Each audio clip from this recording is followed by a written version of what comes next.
I did not make this fanfic, support the author in the link below. Having long been told that his desire to become a hero was not but a fanciful dream, Izuku Midoriya suffers a terrible accident that makes it seem more like an outright fantasy. However, he is soon shown by a certain Sorcerer Supreme that sometimes diving straight into fantasy is the best way to achieve one's dreams. Make way for Izuku Midoriya, future master of the mystic arts. Chapter 13. Ikiji Kakatsu. Stop that thieving brat. The small boy, emaciated and scrawny, pushed his way through a sea of turned heads and condescending glares as he made his grand escape with his prize in hand. A small bag of rice. This particular outdoor bazaar was a favorite haunt of his, easy to slip into and easy to slip out of, regardless if he was caught in the act of stealing or not. But that didn't make the stares and whispers any more tolerable. Oh, no one ever dared to stop him, but he absolutely abhorred being looked down upon by others, just because they were so much better off than he was. So beneath them he was, not worthy of intervention or the slightest bit of compassion or, worse than that, pity. He would take pity over this any day of the week. But no, they never gave him pity. Just their contempt, without malice. The one thing the masses gave freely, and it was the one thing he didn't even want, let alone ask for. No, they never gave him anything. All he knew in life was loss, so it only made perfect sense to the boy that the things he needed and wanted, those things had to be taken.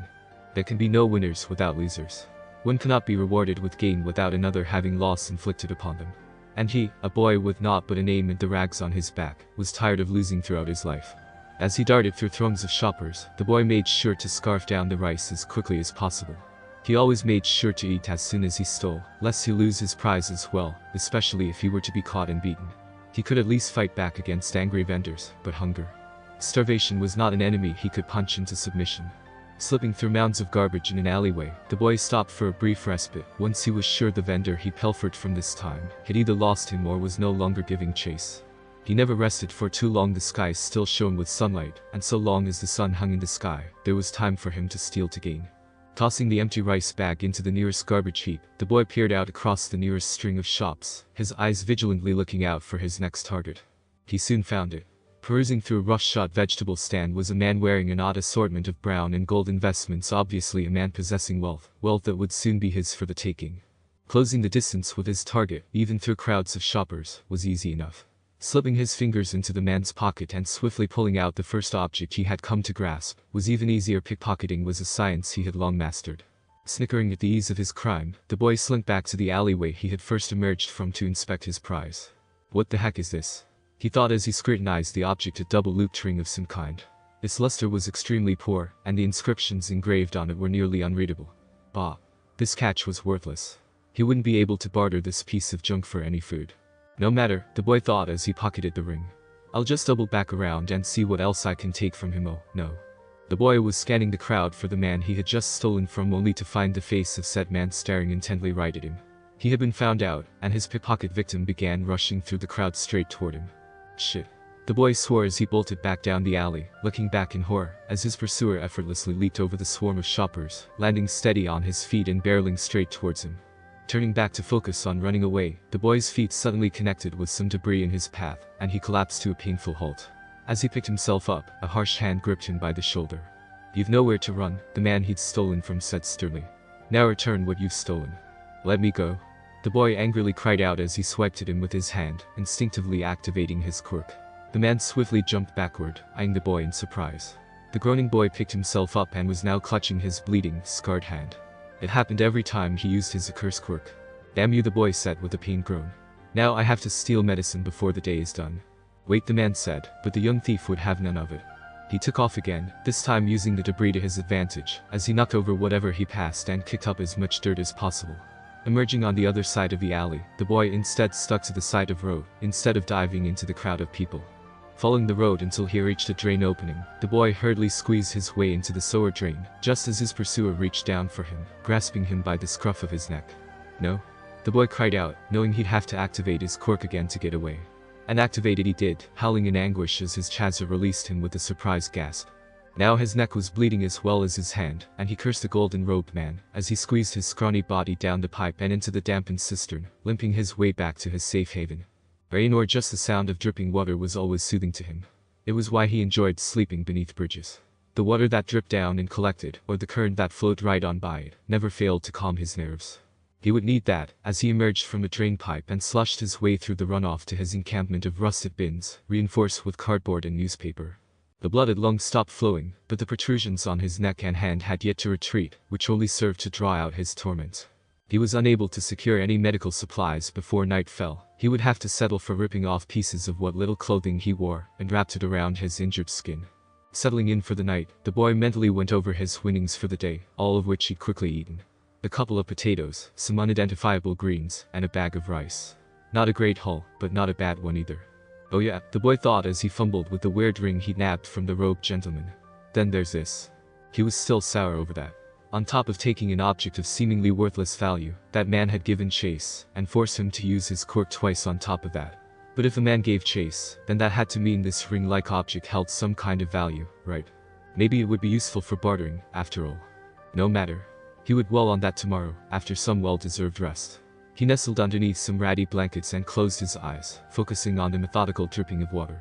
Only it was pretty hard to focus when a bright red light was illuminating your face. The boy jumped to his feet as a vortex of bright red sparks opened before him, and the man he'd stolen from casually walked through, staring him down. Before he could turn tail and run toward the drain pipe, the fire from the portal encircled around his fingers, and he launched it, ensnaring the boy's legs in some kind of flaming whip. Unfortunately for you, the man said as he knelt down beside the boy. I don't require a sling ring to open a portal. A sling ring? So that's what he'd stolen. But why would it be required? The boy yelled out in defiance as the man roughly searched his pockets until he'd retrieved back his sling ring. He panted and rubbed watery muck out of his wild white hair as he noticed the man was still looking down at him, seemingly still unsatisfied. What more do you want? The boy screamed as he huddled, bringing his knees to his chin as he glared up at the man. You got back your stupid ring, now leave me alone. The man did not budge. Are you going to beat me? Kill me?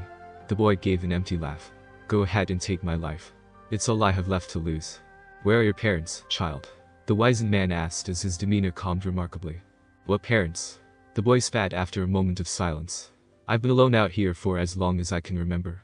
You're injured, the man said softly, motioning to the boy's hand and neck. My quirk does that whenever I use it, the boy responded, showing the man the blood-stained protrusions still jutting through his skin. My quirk is bone spurs. I can manipulate the bones in my body, but you see what happens when I do. The man said nothing, but instead reached for something in his back pocket, causing the boy to flinch. Relax, he said as he showed the boy a bundle of cloth. I'm just applying some clean bandages for you. The boy struggled slightly as the man removed his dingy wrappings and secured the clean bandages in place. He was not being openly defiant, he was just mostly confused. Why was this man helping him? He'd stolen from this man. The boy was expecting a beating, not whatever this was. Caecilius, the man said as he secured the last bandage around the boy's neck. What? The boy blinked in surprise. My name, the man Caecilius replied. Surely someone such as you, who has known nothing but loss, has not lost something as precious as their name. Ikiji, the boy replied cautiously. Ikiji Kakatsu. It is a good name, Caecilius nodded as he released his fiery bonds around the boy's legs, freeing him at last. It is a name befitting one that displays the kind of strength you do, struggling from day to day. What do you care? Ikiji spat maliciously, wrapping his arms around his legs as he watched Caecilius carefully. Caecilius, however, remained unperturbed by his asocial demeanor. I care because you have a strength in you, boy, Caecilius said plainly.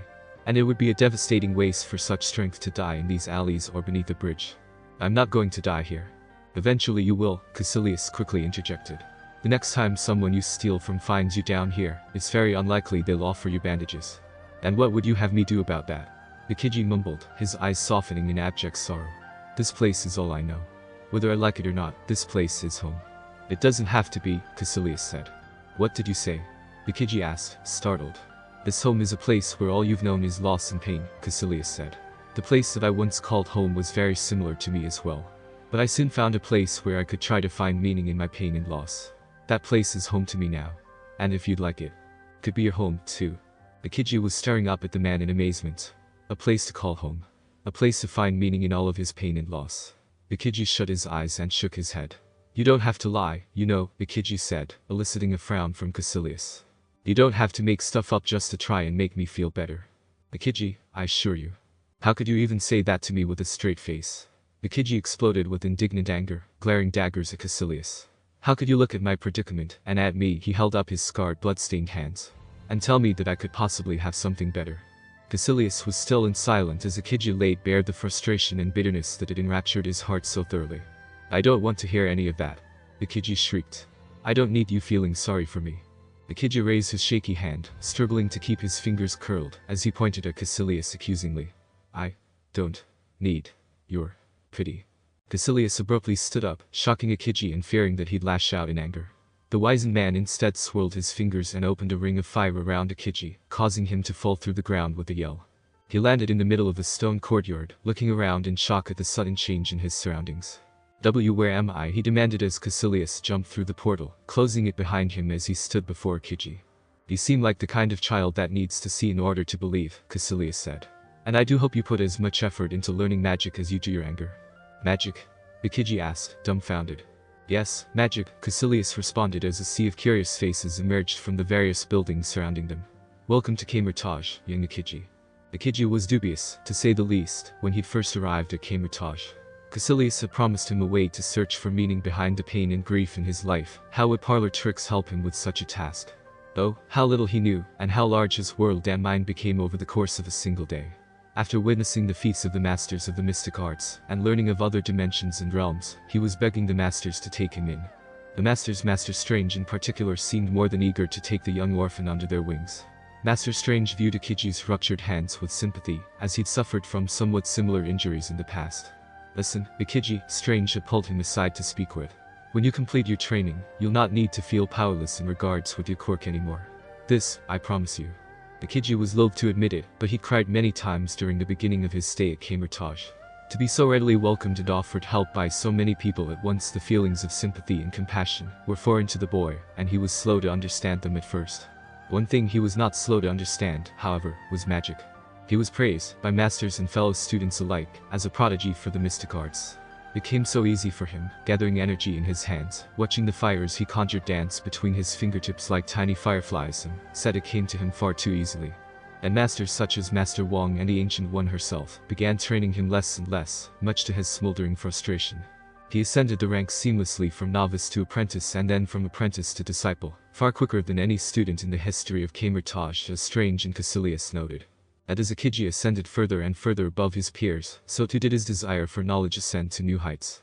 Knowledge was an equivalent to power, after all, and it was only with power that he could hope to understand the meaning of all the loss he'd suffered in his life. Why had his parents seemingly abandoned him?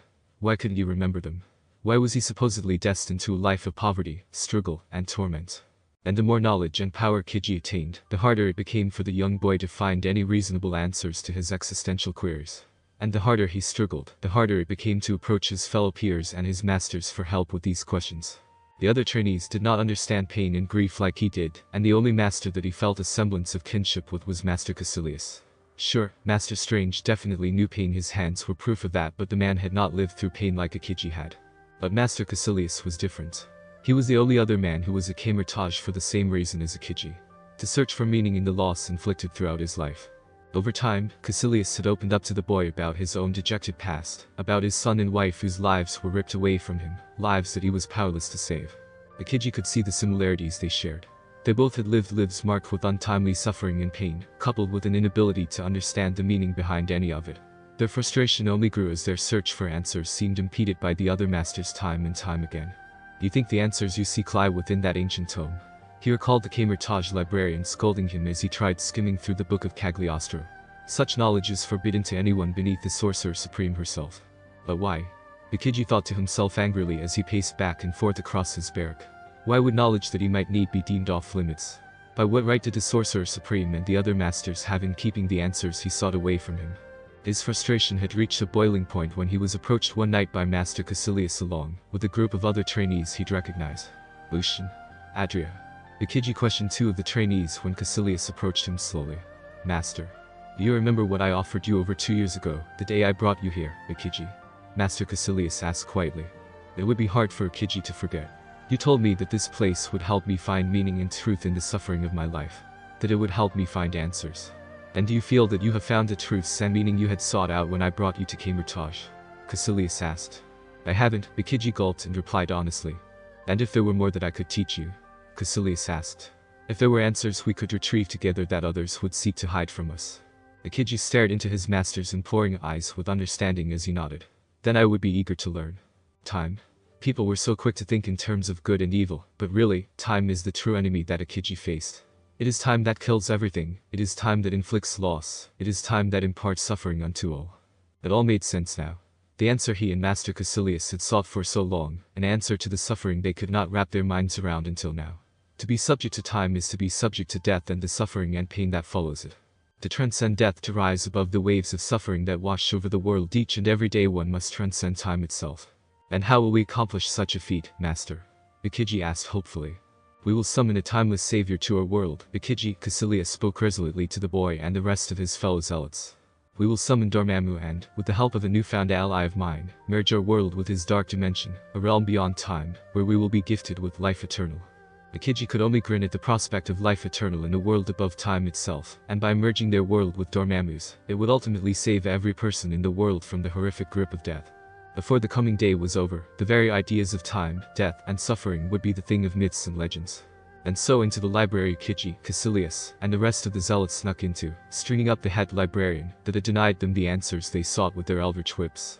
Without a word, Caecilius reached behind him, pulling out his fabled scythe daggers, twin curved blades of magical might, and brandishing them before the librarian. Caecilius gave the man an amused look before slicing both blades toward his neck with accurate precision and power, severing his head clean off his shoulders. As the man's head hit the floor, Aokiji gave his master a stunned look as he turned to face him unapologetically. Aokiji hadn't been expecting such swift brutality. A noble first sacrifice for a worthy cause, Caecilius spoke firmly, easing any concerns and doubts the rest of the zealots might have been having. Further down did the zealots go, until they finally reached their destination. The Ancient One's personal collection of tomes, hooked and chained in place. Caecilius unchained several of the books, stacking them on the nearest desk, before pulling down the book they truly sought. The Book of Cagliostro. Caecilius mindlessly skimmed through page after page until the sketch of a certain symbol caught his eye. Gather round, my students, Caecilius said as he set the book down, displaying the ritual for all there to see. For with this spell we invite immortality into our realm. In a circle the zealots gathered, their hands in the proper positions to begin invoking Dormammu as they began the incantations listed in the Book of Cagliostro. Some of the other zealots seemed doubtful, weary, fearful even, but not Aokiji. As he recited the incantations, he thought back to how Caecilius had introduced him to this world in the first place, how it was because of him that he could gain the power and knowledge he so desired, and now, standing alongside his master, they could free themselves the world from the pain of time and its shadow of death. He would place his complete and utter faith in Master Caecilius. He was ultimately the only one he could rely on for answers, not the Ancient One, not Wong, not even Strange. Aokiji winced as he felt the symbol of Dormammu burn into his forehead upon contact with the entity. It was small, fleeting, but it was enough. He could feel what power could be imparted into him through Earth's mystical defenses flowing into his body. But the power of the sanctums kept the immense bulk of Dormammu's power and the promise of a timeless eternity at bay. As the zealots each inspected themselves and each other over the changes the ritual had bestowed upon them, it had become startlingly clear what had to be done in order to complete the pact with Dormammu. They had to tear each of the sanctums down, in order for the dark dimension to merge fully with their world. And they would have set out to accomplish this feat post-haste had the Ancient One and the masters of the mystic arts not burst into the library right as the ritual ended, their magic and spells blazing with infuriated furor. But the pain grown, Aokiji forced a piece of rubble off his head, his mind swirling in disorientation as he struggled to regain his senses. He thought he could make out the form of his master in the distance, but he couldn't be sure. Aokiji stood up but quickly crouched back down as thick smoke smacked against his lips and nostrils, burning at his already irritated eyes. He coughed as he crawled his way through the debris of what remained of the library, using his hands to feel his way to safety. His hands grasped what felt like a singed tunic, prompting Aokiji to tug on the person he'd somehow latched onto. Hey! Aokiji cried out as his eyes slowly regained focus. Get up, we have to. His heart sank into depths of pain he'd dreamed of escaping for so long. Evolution. Aokiji tugged on the body of his fellow student, but to no avail. There was neither breath nor life to be found anywhere on Lucian's stunned, quiet face. No, Aokiji whimpered as he saw Adria's body nearby, her once flowing hair and fair skin rent asunder by flame and debris. See, this can't be happening. Glancing around wildly as his eyesight returned to him, Aokiji could only yell out in anguish, as he was surrounded by the corpses of his fellow practitioners, crushed under red-hot rockers scorched by eldritch magic. Why? Aokiji thought dejectedly as he sobbed over his allies' bodies. All we wanted was to be rid of the suffering of this world. He looked across the barren room, through the pungent fog as he caught sight of his master valiantly resisting the combined onslaught of Strange, Wong, and Klee. The Ancient One was nowhere in sight. His brows furrowed in unkempt anger and rage. What was so wrong with that you had to kill us all? Ikiji. The voice of his master rang out across the room, snapping the boy out of his rage. You must flee from here. No, master. Ikiji yelled back, trying to crawl his way over to him through the fiery ruins. I won't leave you to die. We were supposed to escape our pain together. Promise after promise has been made to you, but so far every single one has been irreparably broken. Caecilius mused as the masters he faced down combined their magic into a flaming vortex that was beginning to suck Caecilius into a swirling embrace. I hope you will forgive this old man who disappointed you so, Ikiji. Caecilius bowled over as he swirled his fingers beneath him in a tight circle, resisting the pull of the vortex just a little while longer. Ikiji flinched as a fledgling portal opened up above him, and 3 objects fell through into his hands. Caecilius's sling ring and his twin scythe daggers. You must run, Ikiji, Caecilius reiterated as he looked down at his student through the portal apologetically. But you're the one who led me this far. Ikiji cried out tearfully. How can I go on without your guidance? You will survive this. Caecilius yelled. You're a survivor, Ikiji Kakatsu. You will survive this and gain guidance from another. Ikiji slipped the sling ring on his appropriate fingers and tearfully looked back up at his master one last time before turning to flee. You must find the ally I spoke of earlier. Caecilius yelled as the vortex's strength proved too powerful, pulling him into its molten core. You must find the man called All for One. Ikiji woke up with a start, panting wildly as the nightmare soon passed into memory. He grasped the arm of the chair he had drifted to sleep in, keeping himself grounded and sure of his surroundings, as his pulsing heart stilled and the adrenaline faded. With a quick glance, he confirmed his location. He was still in the hovel that he, Shigaraki, and Kurogiri had appropriated for their upcoming operation. He heard a series of clinking noises coming from downstairs. Undoubtedly Kurogiri, early bird that he is. You must find the man called All for One. Ikiji shook his head, desperately trying to shake the nightmarish memory from the front of his mind.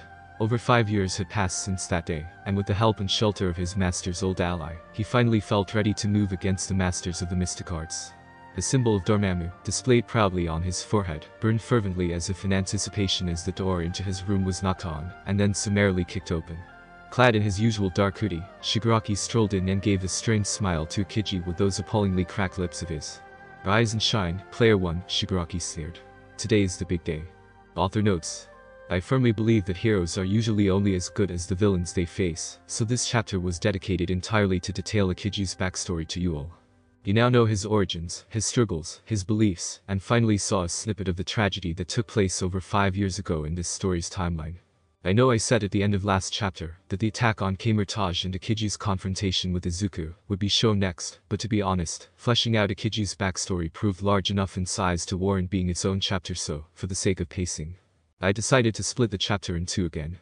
This is the 3rd time I've done this for the story, and each time I didn't anticipate doing it beforehand, so I apologize if this upsets any of you. I swear it's not intentional. But anyways, next chapter will the League's attack on Kamar-Taj for sure. What is Ikiji after that he would so brazenly invade the territory of the masters of the mystic arts? How will Izuku fare against Ikiji's dark dimension magic? All questions I will, most definitely, answer next chapter. If you're enjoying my story, drop a comment review and let me know what you think.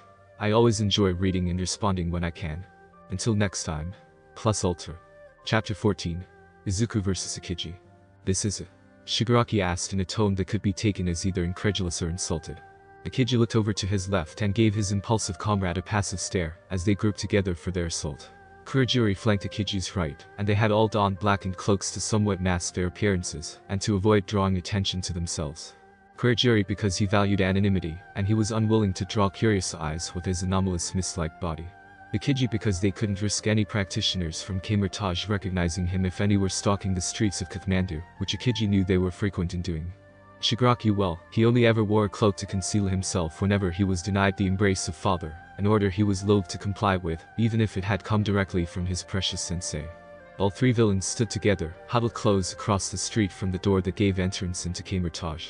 It was a dingy wooden door more like a slightly sturdier plank bolted in place, and the building that it accompanied looked impossibly unimpressive, as squalid and unkempt as any other hovel within the confines of this Himalayan city. It was small, crammed in between 2 larger residences that seemed to crush it from both sides. I thought you said this place was a compound, Shigaraki hissed, his fingers twitching in agitation. Whether he was going to attack his neck or a comrade, Ikiji was unsure. This is just a hovel as nondescript as any other in this dump. It is a compound, Ikiji reaffirmed.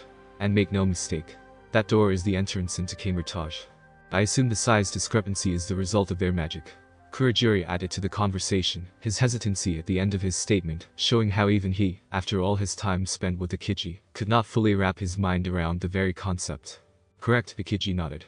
The masters of the mystic arts conceal themselves well wherever they go, and their compound and sanctums are no different.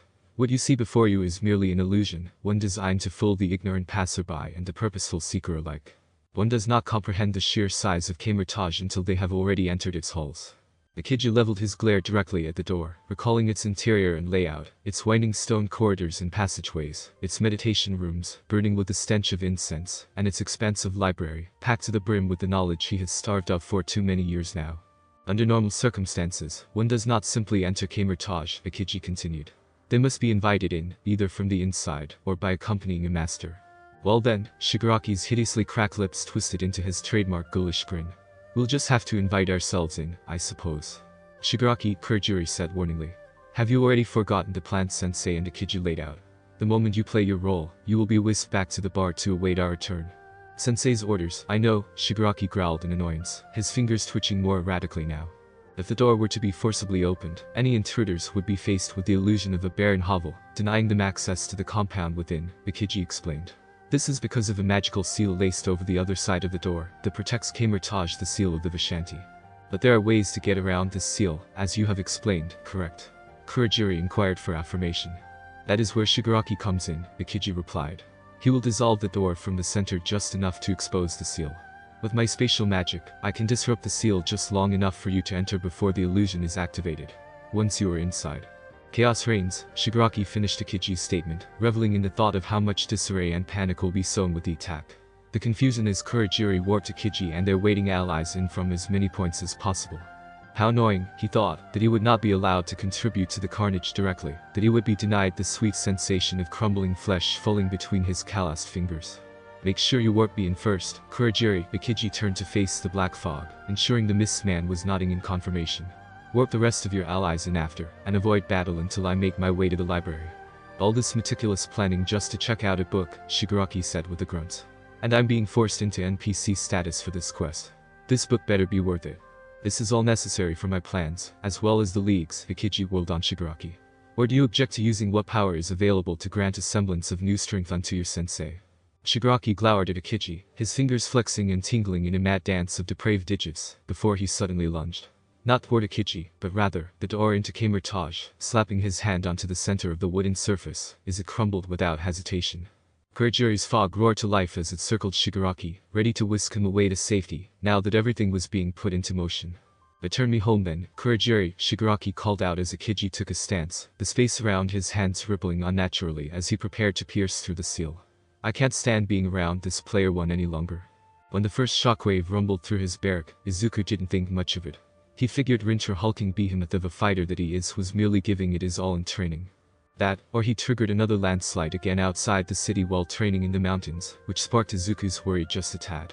Figuring it was ultimately nothing to get too worked up over, Izuku settled back on his wall-sheeted bed, intent on resting before his training for the day. It wasn't until a second, stronger, closer shockwave quite literally lurched him off his bed that he knew something was wrong. Izuku face planted onto the stone floor as he flailed off the bed, picking himself up with a groan as he rubbed his sore nose and cheeks. The chorus of panic screams made Izuku perk right up, a flash of fear jolting down his spine. The entire barrack crumbled a third time, bits of dust and debris sprinkling down from the ceiling, and onto his messy green hair, as it groaned and shook. Izuku glanced out his soul window as he brushed the dirt off of him, a cloud of acrid smoke obstructing the morning light in his view. What on earth is going on? Izuku thought as he rushed out of his barrack and down the long, dark stone corridor without another thought. Approaching the door to the outer courtyard, Izuku could definitely hear a cacophony of whooping, yelling, the loud crashing of bodies, and the fiery whizzing of magic flinging through the air. Izuku pushed the large door open as quickly as he could with all of his bodily weight. Forcing himself out into the courtyard, Izuku yelped and darted behind the nearest stone pillar, as a burning substance landed right next to his feet. Izuku sweated in a panic as he glanced down to see what had nearly struck him, and he paled as he saw a flaming acidic blob burning through the stone tile. Izuku peered out from behind the pillar. The courtyard was being overrun by nearly a dozen unruly figures whom he didn't recognize in the slightest. Many of his fellow practitioners were engaging the strangers in the courtyard, beneath the shade of the walkways, and Izuku could even see duels raging through the windows of the upper floors as well. Izuku caught sight of a sadistically grinning man covered in tattoos, waving his arms around, as his body pumped noxious smoke through the crowded courtyard. Only Rinter, his bulky sparring partner, stood tall above the all-consuming smoke in the courtyard center. We're being invaded. Izuku realized with a pallor of dread washing over his face. Kamar-Taj is under attack. Just then, a swirling black mass opened in the air in front of the boys' barracks, and 6 people came pouring through the dark void before it dissipated back into nothingness.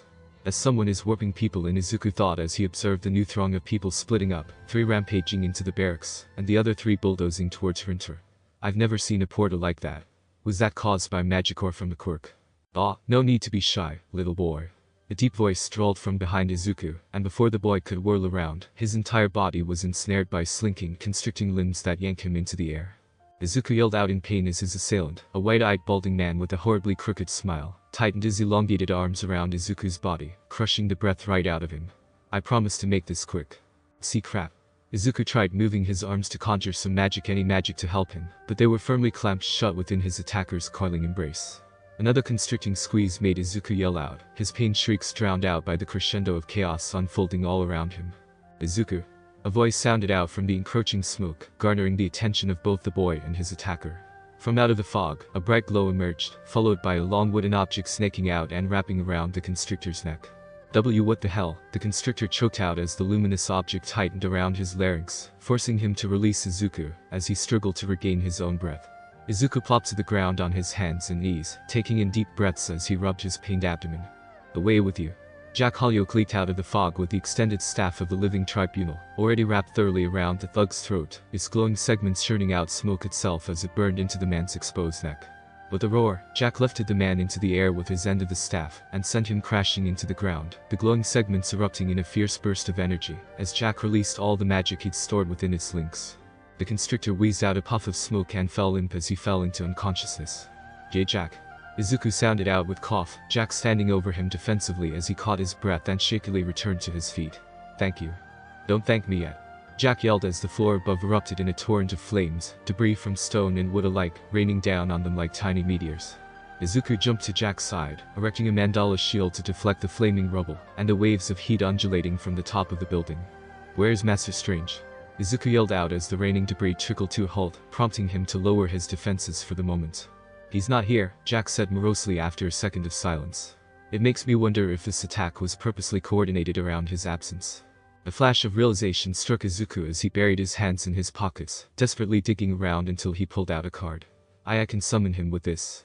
You can, what? Jack yelled out, his strained face threatening to erupt into a grin. Why yeah. Izuku nodded. Master Strange gave me this card months ago, and I can use it to summon him if I were to ever find myself in danger. Wasting no further time, Izuku flipped the card over to the side, displaying Strange's Sanctum seal, circling his thumb clockwise around the seal, as he'd been instructed to do, and waited for nothing to happen. No portal opened up beside him as Izuku was expecting, and there was no Sorcerer Supreme in sight to right the chaos being strewn about. Izuku's heart sank, as did Jack's hopeful face. This doesn't mean anything. Izuku cried out to Jack, gripping his shoulder. He's on his way, I just know it. We just have to hold out long enough for him to reach us in time. Then I'll go make sure the barracks are clear, Jack began before a deep bellow echoed throughout the courtyard, followed by a deafening crash within the plume of smoke. Jack and Izuku looked over to see that the towering form of their bull-headed comrade was nowhere to be seen. The mighty Rinter had somehow been toppled. Rinter. Both boys yelled out together as they rushed through the smoke, using Rinter's rumbling groans to pinpoint his position. Izuku nearly gagged as they ran through the fumes. They weren't suffocating by any means, but they sure were noxious and putrid. Approaching Rinter's downed body, Izuku spotted 3 villains keeping their comrade restrained. One was a masked man whose fingers took on the shape of thick ropes, and he had used these to ensnare Rinter's arms. The second villain was a loosely dressed woman with snakes for hair, and dozens of tiny serpentine threads were wrapped around Rinter's neck and biting into his face. The third villain was a portly man with a glue-like body, his viscous form firmly sticking Rinter's legs to the ground. Get away from our friend. Izuku roared as his magic flared to life in his hand. Jack similarly had his staff blazing once again with energy as they charged the villains, keeping Rinter subdued. Izuku leaped atop Rinter's body, magic mandala blazing in his hand as he brought it down above the female villain's scalp, severing all the snake-headed tendrils with a swift slicing motion. The woman shrieked in pain, clutching at the bleeding serpentine stumps on her head as she fled into the smoke. Jack launched his staff forward the rope finger villain, the glowing links extending as they caught all the rope-like appendages, and burned them away with a sizzling snap, causing the masked man to leap back and shout profanities at Jack. The glue body villain, his sludgy eyes whitening at the sudden assault by the two boys, suddenly found himself hanging on for dear life, as the green-furred bull he had just helped bring down after a long struggle slowly, but surely got back up on his two massive cloven feet. No hard feelings, pal. The goopy man gurgled out, earning a hard stare from the bull, before being flung high into the sky and out of the compound, with a rough kick by Rinter, who stomped his feet several more times to rid his fur of the mucilaginous residue that was left behind. Rinter, you okay, buddy? Jack asked as he inspected the wounds littered across the bull's body by the villains. Blood oozed from his face and arms, staining his green fur somewhat red, but Rinter snorted defiantly, peering through the smoke with squinted eyes. Rinter is fine, Rinter bellowed before patting both Izuku and Jack on their shoulders. Rinter is thankful. The pat snapped Izuku out his thoughts as he was stuck thinking about the show of force he displayed against the snake-haired woman, whose shrieks of pain startled him out of his anger. Yeah. And no problem. Smoke is bothersome, Rinter flared his nostrils and exhaled, momentarily displacing the smelly gas, before it quickly filled back in the space around his nose. I have a solution for that, Jack said as he looked over at Rinter. You think you got enough energy in you for that spell? Seeing Rinter nod in confirmation, Jack turned to Izuku, who appeared confused. Stay behind us, Izuku. Jack and Rinter stepped forward and, side by side, made identical hand motions and incantations, as a vortex of energy whirled to life in their hands all at once. Winds of Watum, build and swirl at our command. Together, Rinter and Jack extended their open palms forward, the magic gathered in their hands, thrusting forward in the form of a huge gale of turbulent energy, that seemed to latch onto the rancid smoke, and carry it high into the sky, clearing the courtyard in an instant. Izuku crossed his arms over his eyes to shield himself from the roaring wind, but as he cracked his eyes back open, he was stunned to see the courtyard clear of any obstruction. Every intruder and ally could clearly be seen now, and Izuku saw the tattooed man who was spawning the smoke with his quirk, gritting his teeth in frustration, as new wisps of the fetid fog began rolling off his body. The fighting had only halted for a moment as villains and disciples alike collected their bearings before clashing against one another once more, though the tide of battle in the courtyard seemed to swing firmly on the side of the sorcerers. Smoke man is mine, Rinter snorted angrily as he prepped for a charge. Hold on, Rinter. Jack hollered, grasping his friend by the arm. Before we go charging back into battle, we need to know where the masters are. Masters Minor and Hammer went toward the entrance, Rinter said, his fury and desire to jump back into the thick of it barely being constrained. Master Wong went toward the library. Rinter knows not where the other masters are. Izuku, head to the library behind us and inform Master Wong of the situation out here, Jack ordered, while keeping his focus on what was ahead of him. What? Izuku cried out in protest. I can't just leave you both out here to fight for yourselves. I can fight. Don't get me wrong.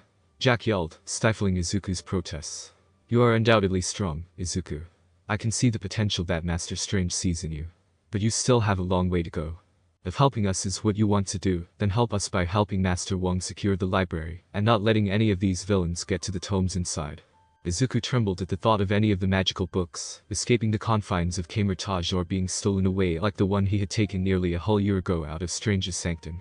He had taken that book out of ignorance, but if any of these villains were to take one with their malicious intent, Izuku didn't even want to think about the repercussions.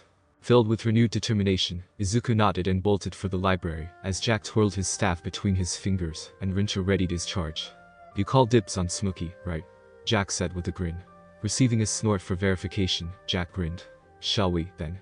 Both practitioners charged headfirst into the throng of villains with a fierce battle cry, rallying their comrades together against the hapless invading thugs. You're on the wrong side of history, Master Wong, Ikiji spoke as he slowly approached one of his old teachers who stood in his path. Wong took a defensive stance before Ikiji, blocking his way toward the forbidden tomes of Strange's collection. The gall of you to return here, Ikiji, Wong uttered vehemently. I always knew Strange made a mistake by untethering you instead of killing you all those years ago. You cannot halt the march of progress, Ikiji said as he pressed his palms together, readying his attack. You can impede it, you can slow it, like you did us, but you cannot stop this. This is all inevitable. We will see about that, Wong spat as his fists burst with the bright energy of the ruby rings of Ragator.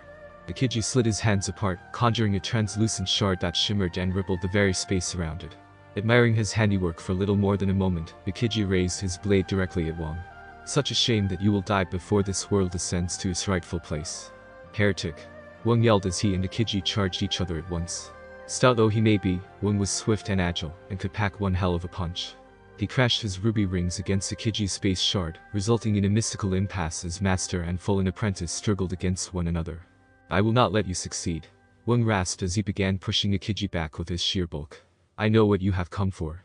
The Book of Cagliostro will not fall into the hands of a zealot once more. Very intuitive, Master Wang. Akiji growled back, struggling against Wang's might as the tip of his space shard pressed against his rings, but could not pierce them. But as I said, this is all inevitable. Akiji suddenly ceased his pushing and leaned far backwards, allowing the bulk of Wang's momentum to barrel over him. A swift knee to Wang's gut knocked the breath out of the portly man, and he suddenly found himself thrown across the room, before he could properly recover. Now Kurajiri. Akiji suddenly yelled out as Wang was dazed from the blow. The space near the back of the room erupted in a back-swirling mass, reforming into the vague shape of a human as it approached the forbidden shelf, perusing the books calmly before locating its target. The Book of Cagliostro, Kurajiri said as a foggy appendage reached out to undo the chains and take hold of the tome. This will serve the League of Villains well. No? Wang cried out as he sent a fiery lash hurtling toward Kurajiri's body. The lash stopped just short, however, and Wang cried out in agony as Akiji's space shard pierced into his right shoulder, prompting the man to fall to his knees, as the shard faded and lost its tangibility. Seems it went well, Kurajiri said, regaining his composure after nearly being entangled by flame. Shall we depart post-haste? Akiji, however, seemed none too rushed to leave. You know, last time I was here this place was in ruins, Akiji said, slowly stepping toward Wang. Fire. Debris. Oh, and how could I forget the corpses strewn about? He stared down at the writhing form of Wang and pressed his palms together, conjuring a second space shard to finish the deed. I think that look suits this place. Akiji raised the shard, about to bring it down to end Wang's measly life. Stop. Akiji ceased his attack and looked toward the stairs, perplexed at the voice that interrupted him. A green-haired boy, slightly younger than him from the looks of it, jumped down the stairs to confront him. Announcing your presence with a desperate shout and jumping down to confront a man who just defeated a master but bested him as quickly as he was bested by this stranger, was probably not the best idea. But Izuku Midoriya would have been loath to simply stay hidden as one of his masters was struck down. The boy who looked only slightly older than himself turned to face Izuku with a studious glance. Izuku was met with jagged white hair, a face full of freckles much like his own, and piercing, cracked eyes that made Izuku take a step back in intimidation. It was as if the skin around his eyes was a mere shell, and the silver cracks belied a violet monstrosity lurking just beneath its human host. A new face, the boy said with a slight chuckle. The Black Mist man Izuku assumed he was the one ultimately responsible for warping the villains into the compound stood silent as he observed this interaction. The masters of the mystic arts sure do like to get them young, don't they? Step away from Master Wang. Izuku yelled, trying his best to marshal his courage against what he knew to be a superior opponent. The white-haired boy seemed none too keen to comply, and instead pressed on with more questions. With those red robes you must be an apprentice, correct? You are very brave to stand against one who bested a master before your very eyes. I would commend you if I knew your name. Midoriya, Izuku said with a blink of surprise. Izuku Midoriya.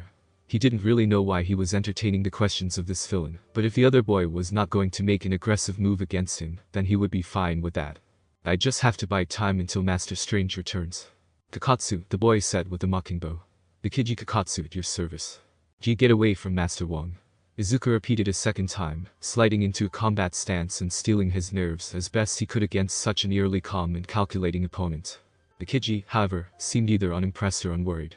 Or perhaps both. Cease your hostility, Izuku Midoriya. Your fighting will get you nowhere, and it certainly will not stop this. This, Izuku said shakily, motioning toward the cacophony of fighting happening right outside and above their heads. I don't even know what this is. What was the point of all this? This is the end, Izuku, Akiji spoke. And the beginning. The many becoming the few, becoming the one. You're not making any sense, Izuku said, shakily maintaining his stance as he shot a look toward the Black Mist man in the back of the room, who seemed motionless and unwilling to intercede in any capacity. The one being the benevolent Dormammu, Izuku, the entity that will save this world from the time that enslaves it, Akiji explained, causing Izuku to stand still in shock. The shock did not go unnoticed. You know who I speak of, don't you? Dormammu, Izuku croaked. I saw the rituals in the Book of Cagliostro. A realm beyond time. That is the dark dimension. Very good, Izuku, Akiji said with a pleased grin. I am pleasantly surprised that revolutionary minds so similar to mine are still cultivated in such a stagnant place such as this. My mind is nothing like yours, Izuku said fiercely. No, Izuku, you are a spitting image of myself from just a few years ago, Akiji rebuked. Naive, willful, full of promise and broken. Izuku shook and looked down at his scarred hands, something that Ikiji picked up on as well, raising his own scarred hands for Izuku to see. Sorcerers like Strange are people who like to collect broken things, Izuku. We are all at Kamar-Taj with the promise of being healed, of being given renewed purpose, but all he and the other masters have to offer us are parlor tricks, and the joke that is their morality. They try to make us think in terms of good and evil, but time is the true enemy. Time is what enslaves all who walk this earth. Time is the source of all our suffering and pain. Time is an all-consuming insult that kills all that we hold dear. Izuku stepped back in the middle of Ikiji's rant, as a lone tear cascaded down the zealot's cheek. He's crying, Izuku thought, stunned. Ichi really believes what he's saying. Izuku, Ikiji continued.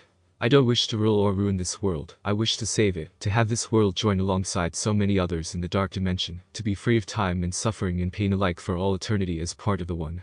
You say time kills what we hold dear, but what about the people you killed? Izuku retorted, recalling all the carnage he saw just moments prior, how his friends were fighting for the very lives all throughout the compound. What about the lives you've ruined in your so-called quest to save the world?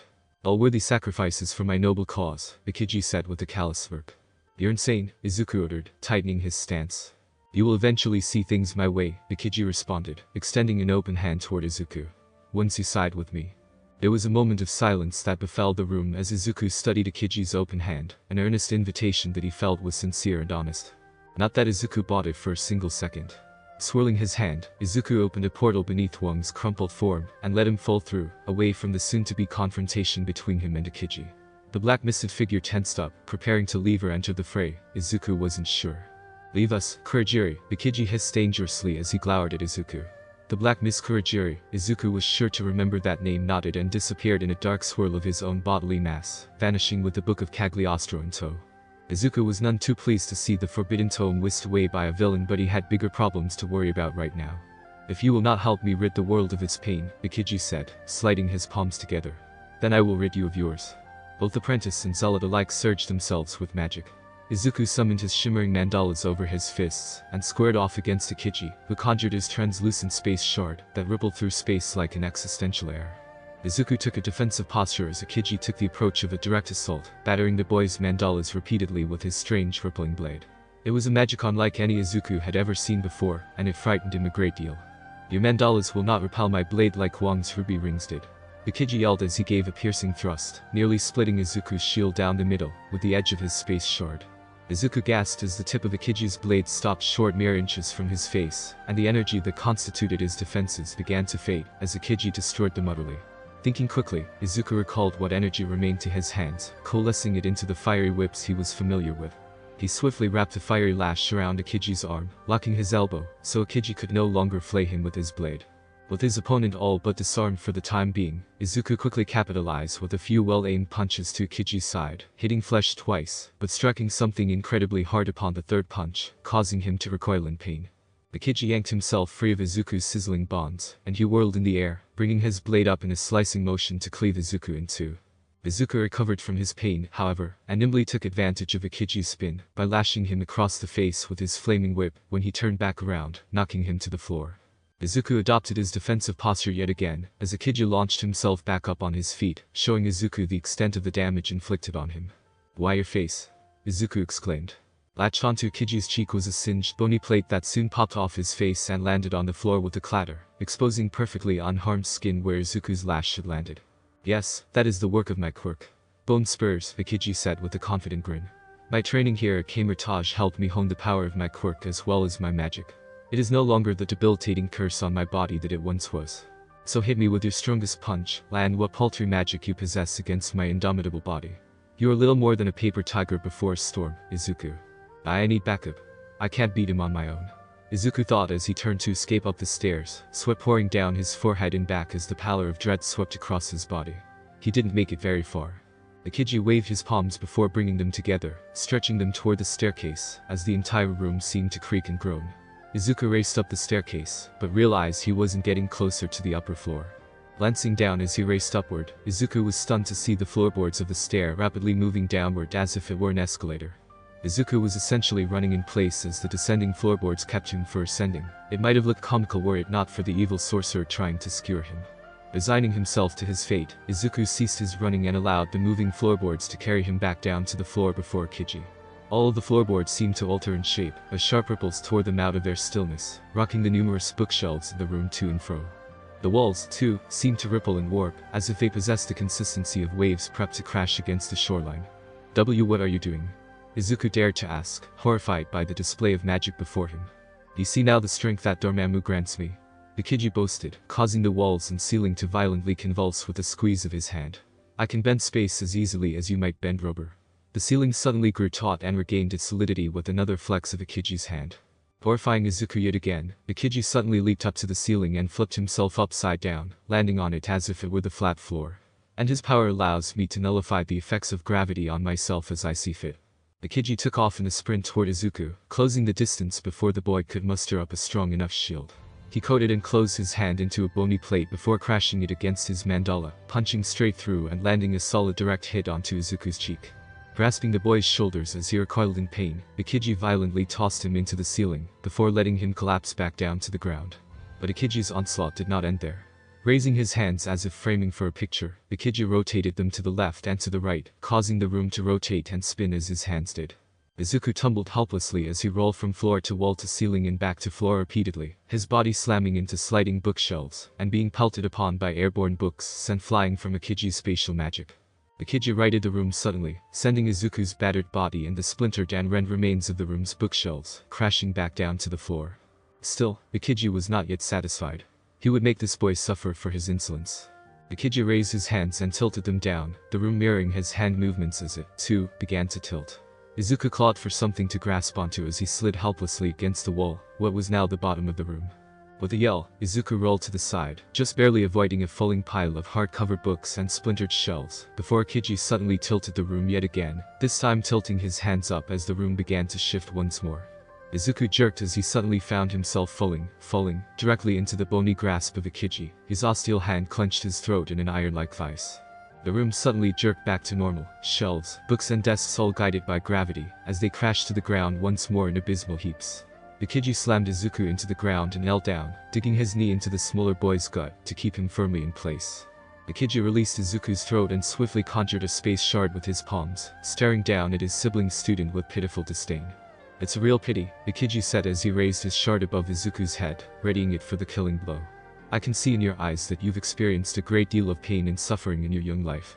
You have my sympathies, Izuku Midoriya, but not for long, as your pain will soon be over in an instant. Fade into the timeless void of death.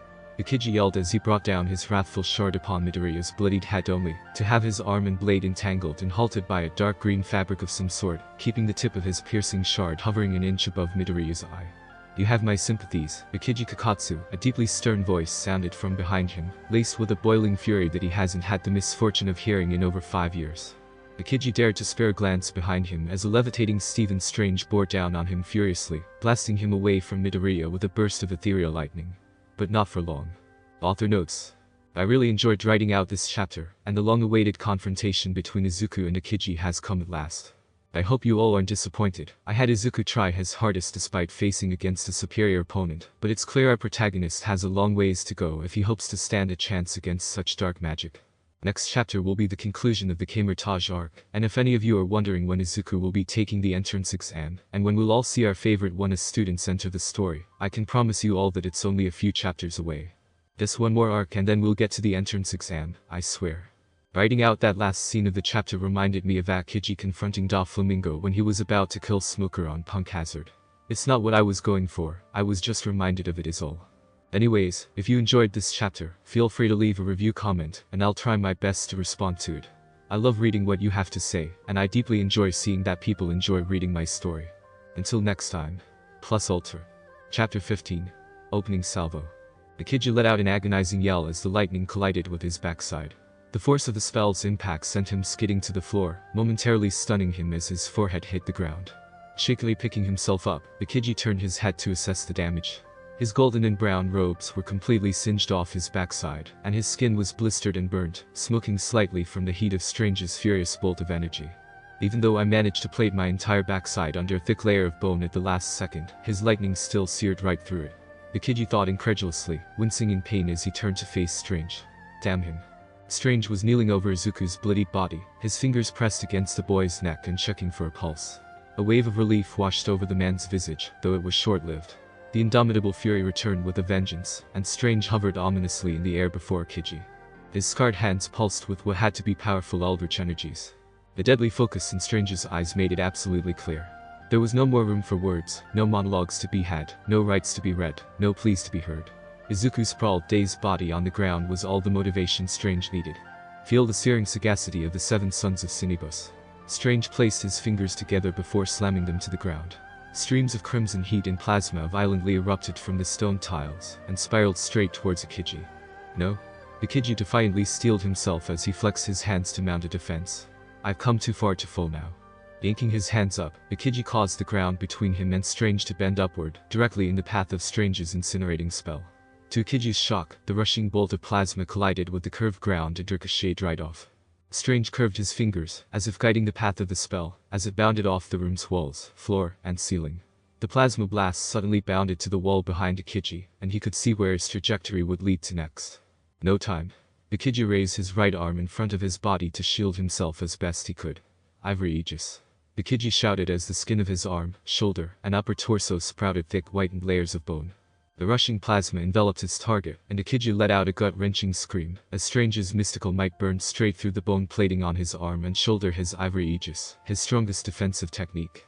The blast propelled Akiji across the room, and the young man thrashed in agony as the spell's fizzling embers dug into his skin, littering his arm with horrific third-degree burns that exposed his body's shifting flesh and bone. Strange gave him little time to further inspect his injuries.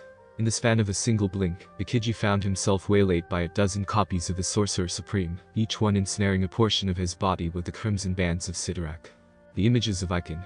Akiji recalled that there was such a spell that could allow a master of the mystic arts to create temporary mystical duplicates of themselves to stymie an adversary. His body thoroughly encased in a thick cocoon of crimson bands, Strange and his duplicates heaved and lifted Akiji into the air, before slamming him against the ceiling and ground repeatedly. Akiji grunted in pain after the 7th pummel, gritting his teeth in frustration. With his hands bound by his side, he could not manipulate magic or the space around him to his advantage. But he still had his quirk, he realized. Tightening his focus and digging in deep, Akiji could feel every bone in his body rattle, the muscles and tissues layered above them, instinctively parting for the coming eruption. Bone bloom. Akiji grunted as dozens of pointed bone spikes exploded out from all over his body, piercing through the crimson bands restricting his movement. His body adopted a devilish appearance as he tried wrenching himself free, with bone spurs jutting out from his cheeks, and 2 long spikes emanating from his forehead, emulating horns almost. Strange remained undeterred, marshalling his strength and whirling the still entangled salad around the room with one hand, and conjuring an orb of fire with the other. Tossing the orb onto the ground, Strange gave a yell as he chucked Akiji toward it, causing it to burst into a raging conflagration upon impact. Blood flowed from Akiji's mouth as the fire ran its course, burning the crimson bands off and roasting his torso beneath them. The tips of his bony protrusions cracked and broke when he was slammed into the ground one final time. Master Caecilius. Akiji's mind raced as the fire obscured his sight, recalling the memory of his master succumbing to a fiery vortex. Am I going to die here? Death isn't how I wanted to free myself from suffering. All for one. With the last 5 years not enough, I don't want to die. A pounding of the head. A shrill ringing in the ears. A blurriness of the eyes that almost mirrored inebriation. Izuku Midoriya groaned and coughed, his airways clear as he slowly but surely regained his senses. What happened? Izuku wondered as he managed to roll himself over on his stomach. Something fluid ran down his face as he absent-mindedly raised his forearm to wipe it off. Blood. Is that my blood? Now he could remember. He opposed Akiji and was thoroughly thrashed by the zealot's superior magic skills and quirk for daring to do so. The room lit up with the brilliant orange and yellow hues of a raging inferno, catching Izuku's attention as the boy looked over toward the commotion. His eyes widened at the sight. Strange, his sensei, thoroughly dominating Akiji and pummeling him silly with his sorcery, scorching him with merciless fire. The rage being exuded by Strange was frightening, to say the least. Master Strange's rage is like a cold yet righteous fury, Zelma's words echoed in his brain. His judgment against those that would abuse dark magic or threaten Kamar-Taj is swift and oftentimes merciless. Casey's voice also piped in, shaking Izuku to his core. As sensei. Izuku yelled out as he forced himself to his hands and knees, resisting the urge to collapse where he was. Dr. Strange turned his eyes toward Izuku's struggling form, before leaning back to dodge a fiery lash hurled his way by Akiji, whose charred body was finally freed of the crimson bands. The flaming serrated edge just narrowly missed Strange's neck, instead catching and slicing through the band of the Eye of Agamotto, cutting the necklace loose from Strange's body, and sending it clattering to the ground. Strange immediately renewed his assault on Akiji, constricting his burned body with crimson bands of intensified strength, before he could even think about launching another sneak attack like that again. The eye. Izuku scrambled over to it as Akiji violently tugged against Strange's bonding spell, yelling belligerently.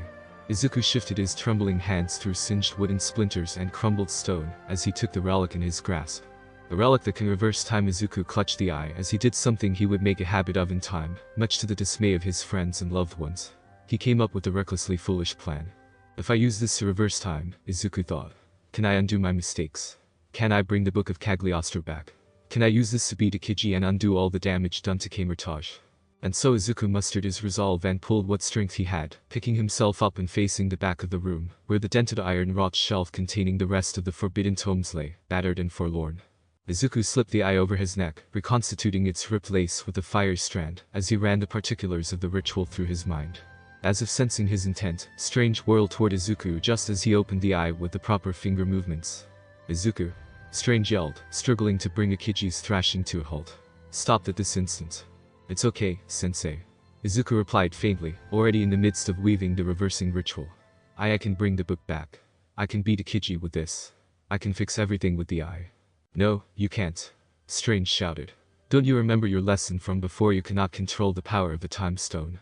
Strange's protests never reached Izuku's ears as the eye activated with its resplendently emerald sheen of luminescence. The swirling green bracer materialized over Izuku's right arm, and he began shifting his hands from right to left, the reversal starting slow but accelerating with each passing moment. Izuku winced as splinters from the desk cut against his cheek, and he narrowly ducked under a myriad of tomes as they flew through the air, returning to the reformed shelves from whence they rested. Izuku struggled to maintain his balance as the ground shook and warped around him. He remained singularly focused on the spot where he knew the mist man Kurogiri would re-emerge. Izuku Strange's warbled voice pierced through the spell. Izuku spared a glance back, and shuddered as Strange and Akiji's bodies were oscillating in place with otherworldly vibrations. Izuku could barely recognize their visages in the distorted mess. Izuku groaned as a grueling strain suddenly surged throughout his body, his grasp over the eye loosening as it began shaking out of his control. Seeing the space before him open up and the blackness of Kurogiri's body reappearing, Izuku foolishly fought through the unearthly stress bearing down on him to finish his retrieval of the Book of Cagliostro. It would be one of his greatest regrets for years to come. I see the book. Izuku muttered through grit teeth, shifting his hands for the next part of the spell. Now for a time slip. Izuku planned to use the time slip technique he read to pull the tome out the temporal reversal that he was weaving, so Kurogiri would not be able to whisk the book away a second time. His senses began to dull rapidly as he reached out to the tome, rotating his palms to free the book from his time shifting. Just a little bit further. Izuku yelled before he was suddenly bathed in the light of endless emerald threads. The floor beneath him gave way and Izuku plummeted into darkness. And what did the Book of Cagliostro say about the dangers of performing such a ritual? Where am I? Izuku weakly thought as he struggled to even crack his eyes open. He was sinking and yet he felt weightless. He could feel his blood pumping, but he felt lifeless. What is this place? A void. An infinite vacancy of swirling dark green hues that Izuku Midoriya was slowly sinking through. All around him were countless shimmering threads that stretched on as far as his eyes could see, emitting bright green incandescence as they floated motionlessly in the void.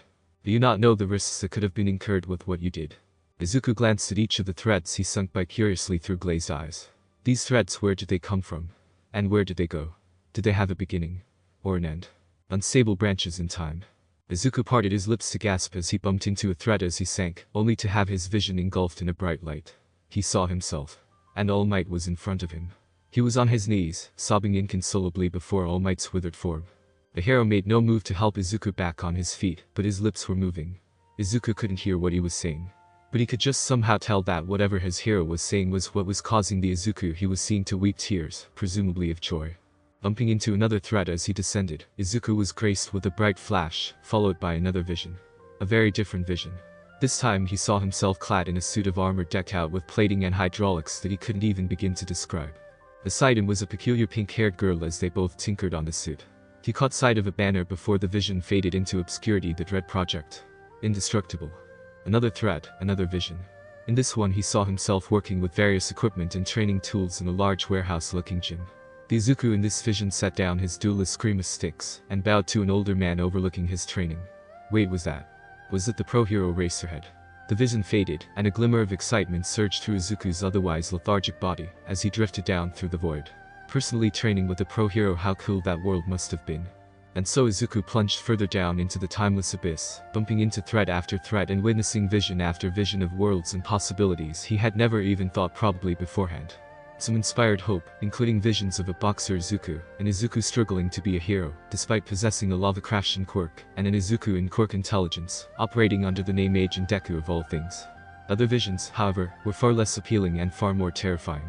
An Oni masked killer violently ripping people apart and putting their mangled corpses on gruesome display for the authorities, an Izuku engulfed in impenetrable shadow, dark hands crawling over him possessively. And plenty of visions where he was simply dead. No more. You could have been stuck reliving the same moment over and over, or worse, never having existed at all. So many threats to see. So many worlds and visions, endless possibilities to be shown. What did it all mean?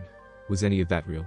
Were all those truly roads he could have taken, paths splintering from the lane of his life like splayed threads from an undone bundle of yarn? It was all so tiring to think about. There's no time to think about it. In fact, there's no time at all. So why not rest on it, Izuku? Just close your eyes, that's it. Let the darkness cradle you in eternal slumber as you drift forevermore down through the timeless quintessence. No more threads, Izuku thought drowsily. No more visions. All Izuku wanted was to drift and sleep. Unfortunately, he would be denied his desire for dormancy, at least if the blemished hands reaching through the somnolent sea to grasp his tunic had anything to say about it. Izuku awoke on the broken stone floor with a thrashing motion, gasping for breath as if he were going to asphyxiate at any moment. Throwing wide-eyed glances around the room to regain his bearings, Izuku saw that he was still in the rubble of Kamar-Taj's library. Casting a glance toward the back of the room, Izuku saw the book of Cagliostro splayed open on the floor, though it gave him little comfort as it appeared that there were now rips and tears in the book that were not present before. With a sinking feeling in his gut that something had gone horribly askew, Izuku looked ahead of him. A panting, winded Dr. Strange was walking away from him and toward Aokiji, who was on his knees and firmly secured by a multitude of blazing lashes. Surrounding him on all sides were Zelma, Jack, Casey, and Rincher. Each appeared bruised in some capacity, but they remained steadfast in their imprisonment of Aokiji. Jack and Rincher in particular were glaring down at Aokiji with marked disdain. It shocked Izuku to see just how terribly Aokiji had been ravaged by Strange's magic. His once golden brown robes, what remained of them anyway, were singed black. A bloodied scar had appeared on his face, spanning from underneath his left eye down to his jawline. His right arm and shoulder looked positively charred. Goodness, he's been burned down to the bone. From Strange's fire. And yet Aokiji seemed unperturbed by the carnage, smiling up at his former teacher with an eerie calm etched on his burned face. Congratulations, Aokiji coughed. You managed to save him after all. How sentimental. It's over, Aokiji, Strange panted as he stood before his fallen student. You and your band of thugs have lost. Victory is ours. Victory? Aokiji asked, his lips twitching as he grinned. What you call victory is nothing more than the opening salvo of a war 5 years in the making. You and the rest of the masters planted the seeds of this conflict all those years ago, and me. Aokiji paused to chuckle. I am merely what has blossomed. The fruit of your foolishness. Strange raised his hands, as if preparing to dispatch Aokiji once and for all with a finishing spell, to strike the cellar down and cleanse the earth of his darkness, but he hesitated. Pity will stay your hand again, even after all these years. Aokiji asked softly. You couldn't bring yourself to kill me last time, either. How I despise that look in your eye, Aokiji continued. How I loathe that your pity holds your hatred back. How disappointing. The ground beneath Aokiji suddenly oozed with black fog that began pulling him into his steps, the fiery bands constricting him severed, as the Stygian mist cloaked his body in shadow. I will wipe off that pitiful face and instill in you a look of terror. Strange, Aokiji hissed as the dark fog sucked him in. One day. Aokiji Kakatsu was gone, whisked away by the swirling black vortex, leaving behind a bristling Strange, and several nonplussed practitioners behind in the rubble of his machinations. He's gone, Izuku cried out weakly, eliciting a grimace from Strange. I am so sorry, sensei, I thought I could. No, you didn't. Strange yelled as he briskly turned toward the boy, approaching him with barely restrained indignation.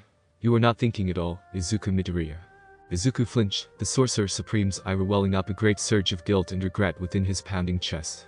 He was unable to look his teacher in the eye, and so he let his gaze drop to the floor. I allowed you to be tempted by your curiosity when you first used the Eye of Agamotto, Strange said, towering above Izuku like a figure bestowing judgment. So that you might understand the severity of using magic so recklessly.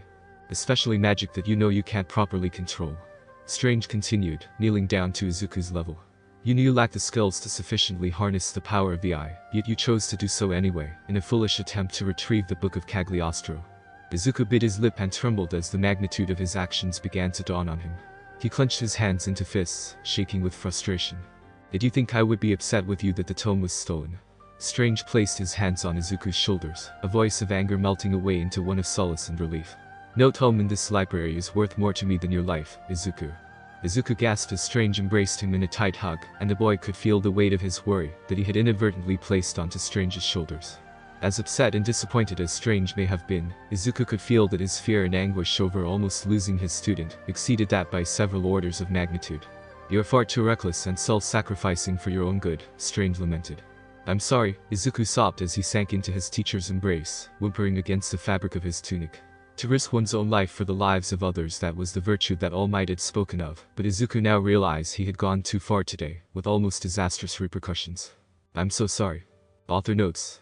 Whoops, did I just use the concept of alternate realities and timelines to slip in references of other fanfics that inspired me to write my own? Well, yes I did. And if there's one thing that Horikoshi does exceedingly well with My Hero Academia, it's having his characters truly learn and grow from their mistakes. I don't think I did this nearly as well, but I hope you all still find this chapter somewhat enjoyable nonetheless. As always, feel free to drop a comment review if you wish to, and follow the story if you are enjoying it so far. Until next time. Plus Ultra. Chapter 16. Foreboding Aftermath. It was not until after their consolatory embrace had ended, and Izuku got the last of his apologetic tears and whimpers out of his system, did the boy realize the high-strung silence permeating the room. Not just the room, in fact. The silence was hanging dreadfully over the entirety of Kamar-Taj. There were no more commotions echoing in from above ground, out in the courtyard. All of the fighting had ceased by this point. Not even an occasional cry or yell reached Izuku's ears, strained as they were. "Does that mean we've won?" Izuku thought hopefully.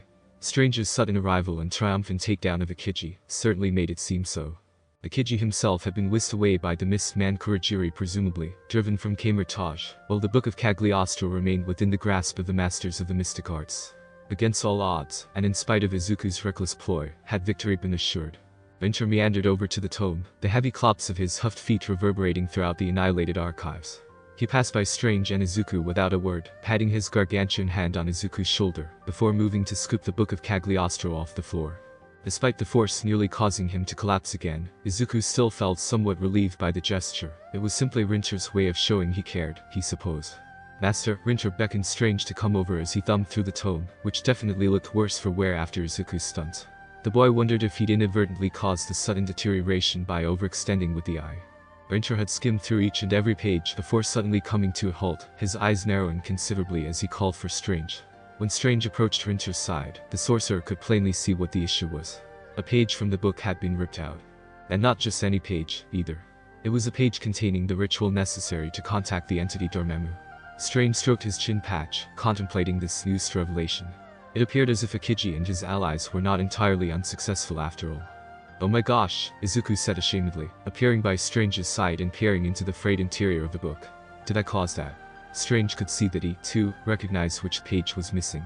"No, your overuse of the eye is not the prime reason for the page's disappearance," Strange said, turning to Izuku with a quizzical look.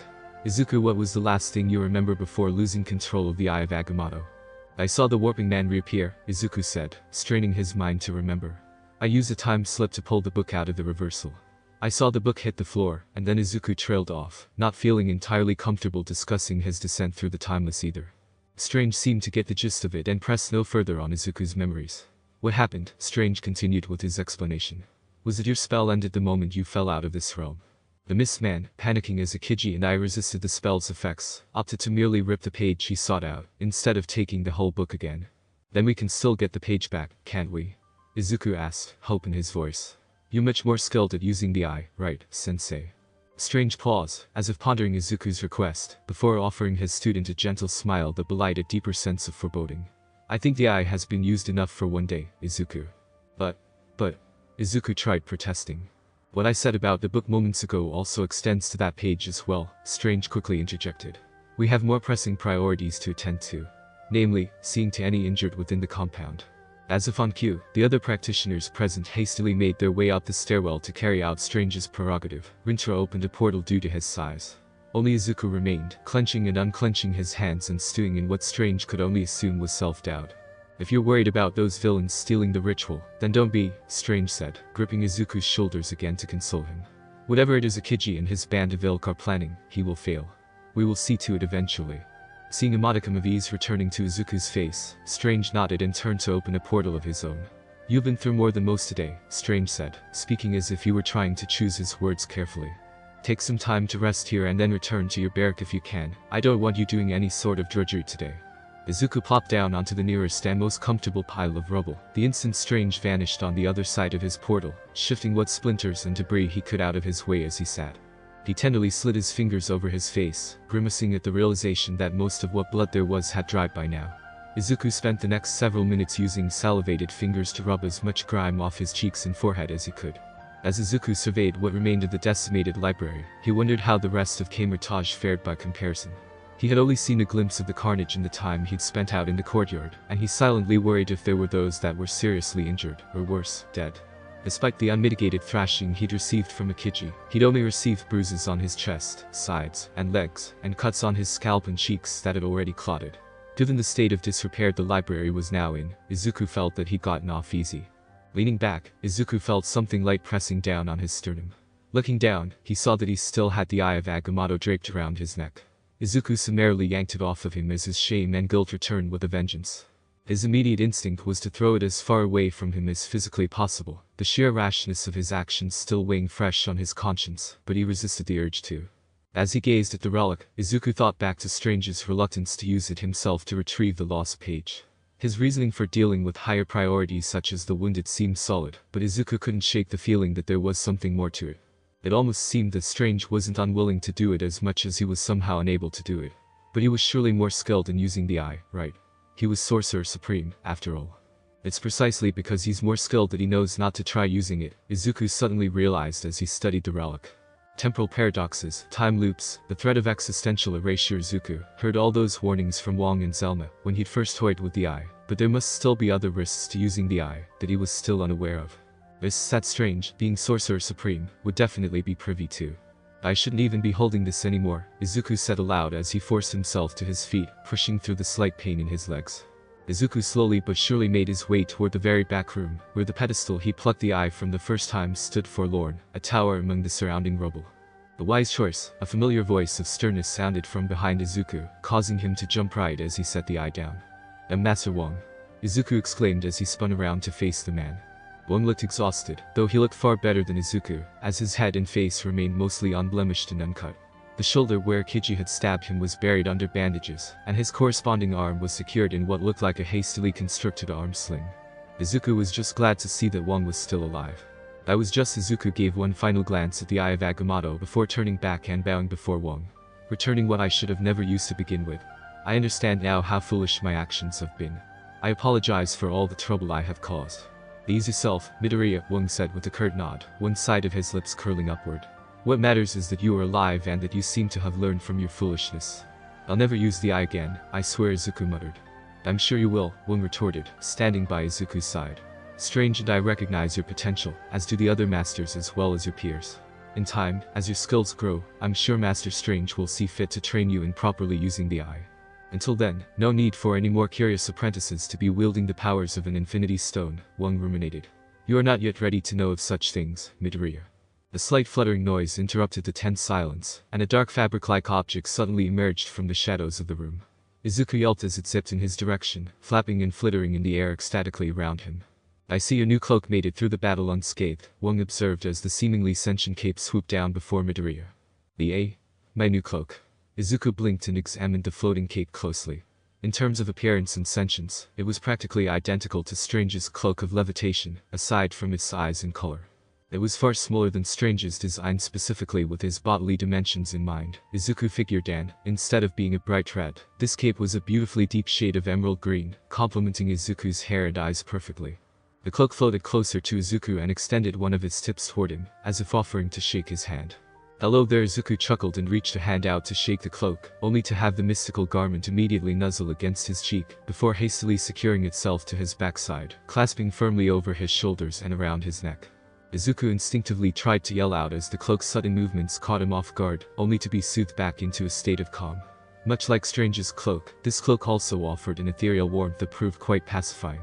"Did you think that because you were denied the use of Strange's cloak during training, that you would be left without a relic of your own to use?" Wong asked with the slightest tinge of amusement in his voice. "Not so, Midoriya. Before Izuku could formulate a response, the sound of a gong sounded nearby. The dark timbre caused both Wong and Izuku to tense up momentarily. Both had panic thoughts running through their minds. Was another attack commencing? That came from the antechamber, Wong uttered, summoning a portal to the building with his uninjured non-dominant hand, a feat Izuku was particularly impressed by. Wong and Izuku rushed through the portal and into the compound's antechamber, the large vestibule that served as the formal entrance into Kamar-Taj. The smell of singed wood and stone was as prevalent, if not more so, than in the library. The entrance, to their surprise, was wide open, and Strange was standing before it, speaking rather firmly to someone not immediately visible to them. I will not repeat myself, Pandora, Strange said agitatedly. You and your agents will not be allowed entry into Kamar-Taj. Sensei, Izuku exclaimed as he and Wong rushed out together to see what the commotion was. Wong's expression visibly soured when he saw who Strange was warding off at the front door, while Izuku seemed somewhat intimidated. Hunkered out on the road before Kamar-Taj's secret entrance were several black trucks, blocking the street from all other commuters, on foot or not. The people that said trucks had ferried before them all donned black and blue suits with white belts and white boots. The faces of all but one of them were covered in masks, rendering them unidentifiable. Emblazoned on each of their chests was a symbol that Izuku recognized instantly. That crest, the encircled eagle, Izuku thought in surprise at the sudden turn of events. What are agents of SHIELD doing at Kamar-Taj? The Strategic Homeland Intervention, Enforcement, and Logistics Division was known the world over as the head authority of all things related to quirk enforcement, and basically controlled the bureaucracy of all things pro-hero related. But why were they here? Boo, sensei. The sole unmasked person, a dark-skinned woman with her hair tied in a bun, said amusedly, eyeing Izuku mischievously. Her suit, unlike the other agents, was sleeveless, and her arms were covered in many black runic tattoos. Izuku also noticed that the woman had a gnarled wand tucked into her whitened belt. I see you've picked up a new student, Steve-O, and as expected it looks like he's been put through the ringer here. So how about it, kid? The woman asked, sauntering over to Izuku and staring him down. Think you can talk your sensei into letting us in to do our jobs? A smirk graced her face. Simon says. Don't even think about it, Pandora, Strange all but growled. The woman Pandora only giggled in response, giving Izuku a curt bow. So grumpy, isn't he? But alas, where are my manners? Pandora Peters, Director of WAND, at your service. WAND? Izuku asked questioningly. Was he mistaken by the emblems they were wearing? The Wizardry, Alchemy, Necromancy Department, Wong scowled. Sorcerers that work for SHIELD. Sorcerers? Izuku was bewildered. So these people can all use magic, too, to think that such a department existed under SHIELD. Geez, Wong, spoil all the mystery for the little guy, why don't you? Pandora rolled her eyes. By the way, you didn't hurt that arm of yours rolling around while hibernating, did you? For your information, Strange quickly interceded before Wong could get off anything more violent than a growl. Kamar-Taj was just attacked. Though I think you already knew that, didn't you? SHIELD sends its most clandestine department to offer help, and you rebuke us with skepticism. Pandora said mockingly. You know, Director Fury gave me this assignment himself. My skepticism stems from the fact that you only bothered showing up after the battle had already concluded, Strange said unwaveringly. And no department of SHIELD would be this organized if they didn't have a bevy of information ahead of time. You knew Kiji was planning to assault Kamar-Taj, Wong said accusingly. We received intelligence informing us that he was somewhere in Kathmandu, Pandora corrected. While we were aware of the possibility of an attack, we had no way of confirming this, let alone knowing it would take place today. You could have informed us regardless, Strange angrily retorted. I can assure you none of this would have happened if you'd been forthcoming about what you knew. You want to talk about being forthcoming, Strange, Pandora retorted right back with a wry smirk. With how many secrets the Sorcerer Supreme is burdened with in Watnet. Strange was silent for a split second before striding toward Pandora. Everyone present bristled somewhat as Strange leaned in to whisper softly to her. If you and Fury had known ahead of time what Caecilius and All for One were planning that day over 5 years ago, would you have intervened or waited for afterwards like you did today? I guess we'll never know, Steve-O, Pandora whispered back. Scoffing, Strange turned heel and walked back toward Wong and Izuku. We'll allow you to take what intruders are still alive, Strange said. But you will still not be permitted entry. A reasonable compromise, unfortunate as it still is, Pandora replied, signaling to her agents to make preparations for prisoner transport. You excuse me? Izuku timidly called out. Director Peters. Are you really a sorceress that can use magic? Oh, what a silly cute little student you've picked up, Steve-O. Pandora cried out, approaching Izuku and pinching his cheek, which promptly sent the boy scurrying back to Strange's side, face flushed with timidity. And to answer your question with another question. Did you really think Kamar-Taj had a monopoly on magic? Sucks to see your stay here cut short, Izuku, Jack said dolefully. A week had passed since Akiji's incursion, and what villains that were captured by the Kamar-Taj practitioners were transitioned into WAND custody bureaucrats with wands, as Huang so unflatteringly called them. Given all that had transpired, Strange deemed it necessary to wrap up Izuku's training at Kamar-Taj early and return him home before the second term of his final year of junior high began. Thankfully, Strange gathered Izuku's closest acquaintances for a proper farewell. Winter, Jack, Zelma, Casey, and Wang had all come to see Strange and Izuku off. Izuku grown strong, Rinter snorted, crossing his arms in front of him. Izuku grows stronger, here. We didn't get much time one-on-one while you trained, so next time you come around here you'll have to show me your skills in a duel, Izuku. Casey yelled. And make sure you read through all your spells completely before trying any of them out. Zelma chided. Don't disappear for over you again, Wang chimed in, his statement undoubtedly directed at Strange. I'll be checking in regularly to ensure you're still carrying out your duties as Sorcerer Supreme. Oh, you have little faith, Strange muttered, swirling open a portal back into his esteemed sanctum. Everyone, Izuku choked out, a few wayward tears dripping down his properly patched up cheeks. I don't even know how to express how grateful I am to all of you. You didn't just show me, you taught me. You didn't just tolerate me, you accepted me. You didn't just make me feel welcomed, you made me feel as if I belonged here. You guys are the first real friends I've made in a long time. No tears, Izuku, Casey said gently, lightly punching Izuku's arm. This ain't goodbye, you know. You'll be back eventually. Alright. Izuku scrubbed away any tears that threatened to run free, looking up at all those that had helped him get one step closer to attaining his dream, with red puffy eyes filled with determination. I promise. Next time we meet I'll definitely be accepted into UA's hero course. Snatching up the bags carrying what belongings he'd brought with him, Izuku deftly whirled around and quickly strode through the portal with Strange, in case he failed to keep the rest of his tears subdued. As the portal closed, Izuku glanced around the sanctum virtually unchanged and untouched since he was last here several weeks ago. Damn you, drum, Izuku heard Strange mutter. Looking over in his direction, Izuku saw Strange reading a note on a nearby desk. The note was situated next to a plate of what looked like voodoo doll cookies. And I was looking forward to introducing you to my apprentice, too. Cookies? Izuku asked inquisitively, scooping one off the plate and sniffing it. They still seemed warm. Strange turned his attention to the plate. Oh, they're safe to eat. Or at least, they should be anyway. The cookie Izuku was holding dropped back onto the plate with a crumbly clatter. Anyway, Strange said, stuffing the letter into a pouch for later. We should probably get you home as quickly as. Can you teach me that lightning spell of yours next? Izuku abruptly asked, garnering a quizzical look from Strange. Izuku fidgeted under his gaze. What brought this about? Strange asked his student. Izuku sighed. So far my repertoire only includes portals, shields, and eldritch whips. All fairly standard skills for sorcerers. And none of it seemed to help me against Akiji. He outclassed me in every way. And you want to be prepared for it for when you face him again, correct? Strange guessed correctly as Izuku nodded in confirmation. Offensive spells like the bolts of bedevilment will flesh out your magical repertoire immensely, but you must remember that the versatility of magic resides not just in the sheer number of spells that exist, but also in the sheer number of ways the skills you already know can be used. So I'm not utilizing my current skills to their fullest offensive potential. Izuku said, scrunching his brow in contemplation. If what you told me is how you truly believe, then yes, Strange said.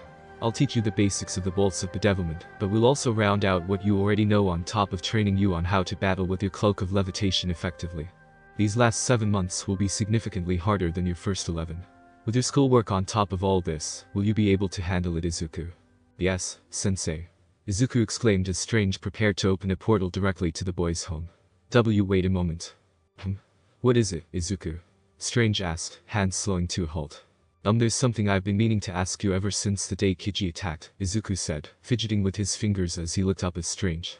Were you not able to use the Eye of Agamotto to bring the stolen page back? Figured something was amiss, did you? Strange thought as he released a ragged sigh. To move through time is to move through space, Izuku. When you manipulate time in a given area, whether it be forward or backward, the space of that area is also inadvertently manipulated as well. Does that have anything to do with the spatial paradoxes Zelma warned me about? Izuku asked. No, Strange shook his head. The dangers I am referring to has less to do with paradoxes and more to do with rupturing. The nearly irreparable rupturing of the very fabric of space-time, Izuku. Izuku gulped. Is that what happened to me when? Again, Strange nodded sullenly. You slipped through a rupture of your own unwitting creation and fell into the timeless ether, a void between all possible times. You see, as skilled as I may be with the eye, there is only so far back or forward one can go before the space containing the flow of time being manipulated starts to become distorted. Beyond repair, even. And that conundrum only gets multiplied when targeting people capable of warping their bodies through space, Izuku. I get it, Izuku said, eyes widened in realization. Since I was focusing the reversal spell on returning the warp quirk user back into the library, it only destabilized your control over the eye that much quicker. Strange finish for Izuku. When I deem you ready for training with the eye, I will teach you how to properly focus. I don't think I should ever use the Eye of Agamotto again, Izuku dejectedly interjected. Strange fell silent, studying the doubt and disillusionment on his apprentice's face. Fret not, Izuku, Strange said at last. We needn't worry about using the eye for a good while. In fact, the only thing we should be concerning ourselves over is how to explain what occurred to your mother. Why you intend to tell her everything that happened, Izuku exclaimed. When I convinced your mother to allow me to train you, I was fairly forthcoming about the risks involved, Strange said. That is a level of transparency that cannot be so willingly discarded. Especially not for a woman like your mother who worries about her son so much. Izuku, crestfallen and anxious as he was, knew that Strange was right. They would simply have to tackle this newest, unforeseen obstacle together, and simply be honest with his mother. But not when you're all wound up, Strange spoke as if he read Izuku's mind. Take the day to relax. I will inform your mother that you'll be coming home early, and then we'll see what tomorrow brings, alright? Izuku nodded and quietly carried his bags upstairs to the second-floor guest room, feeling slightly less apprehensive about facing his mother tomorrow. Strange whisked himself away into his personal room as soon as Izuku disappeared from view. Collapsing at his desk as the exhaustion of the past week's events suddenly caught up to him, Strange steeled himself and opened his personal laptop to construct a short, succinct email for Inko. Strange paused as he skimmed through his contacts and saw Toshinori's at the top of the list. I'll have to inform Toshinori of what transpired at Kamar-Taj as well, Strange mused as he thought about how best to begin his email before pausing again. Toshinori had sent him an email himself just a day ago. Curious, Strange opened the electronic correspondence. Steven, my boy. I have found my successor. Sincerely. Toshinori Yagi.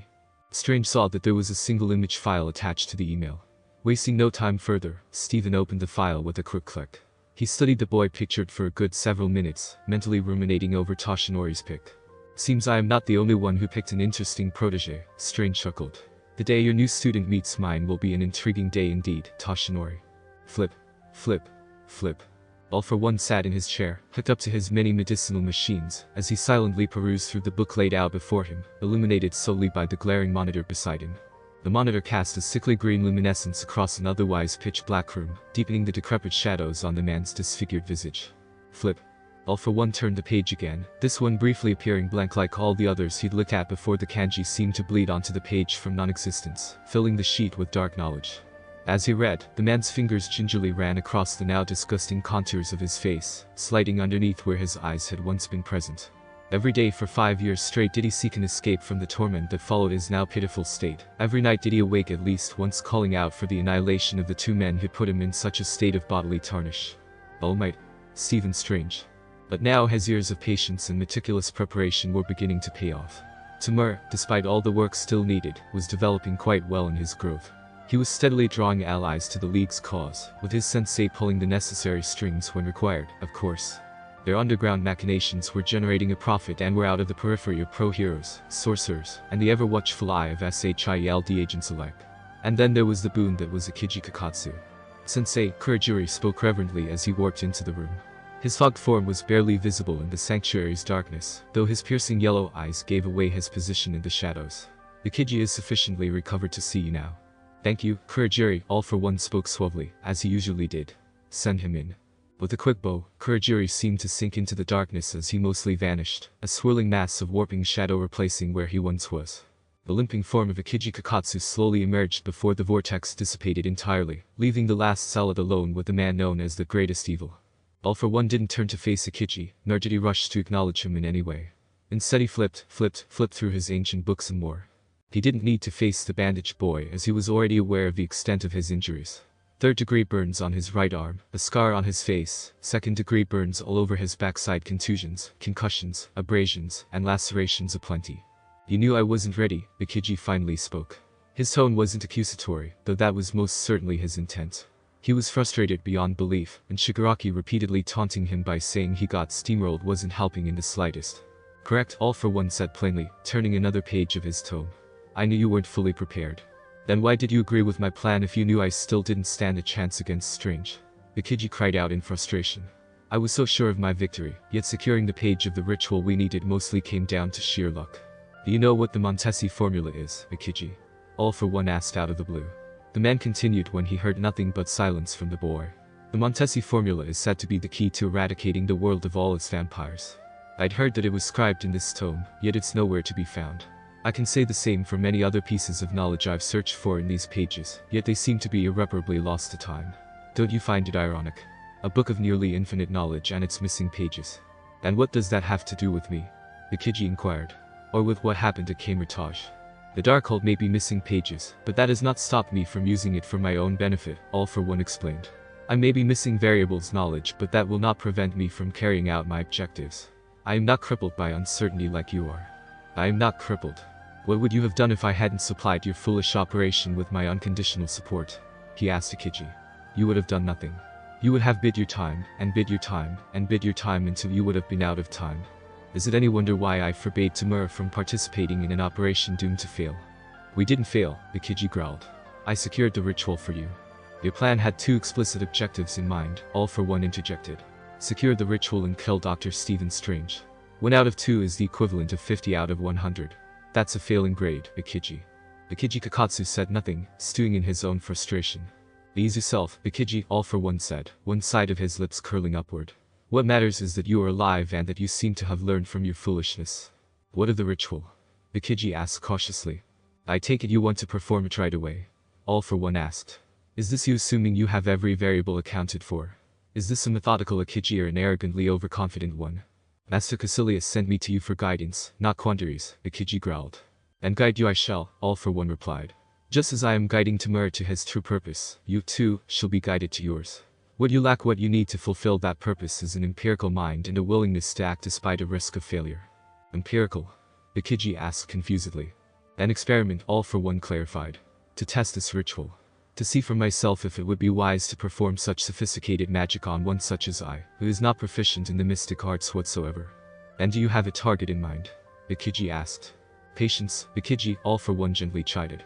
That day is still a few months away, and you will need to be sufficiently recovered in order to carry out this task. And I have indeed selected a target. Tell me, have you ever heard of Project Pegasus? Author notes. And thus concludes the Kamar-Taj arc. The entrance exam is steadily getting nearer and nearer. In fact, the next arc will be the last before the exam, for all those wondering. Quite a bit was introduced this chapter, so let's go over it one at a time, shall we? A reviewer suggested a while back that Izuku be given a green cloak of levitation of his own, and after much pondering I agreed. I think it's fitting for him. SHIELD, its one counterpart anyway, was formally introduced this chapter.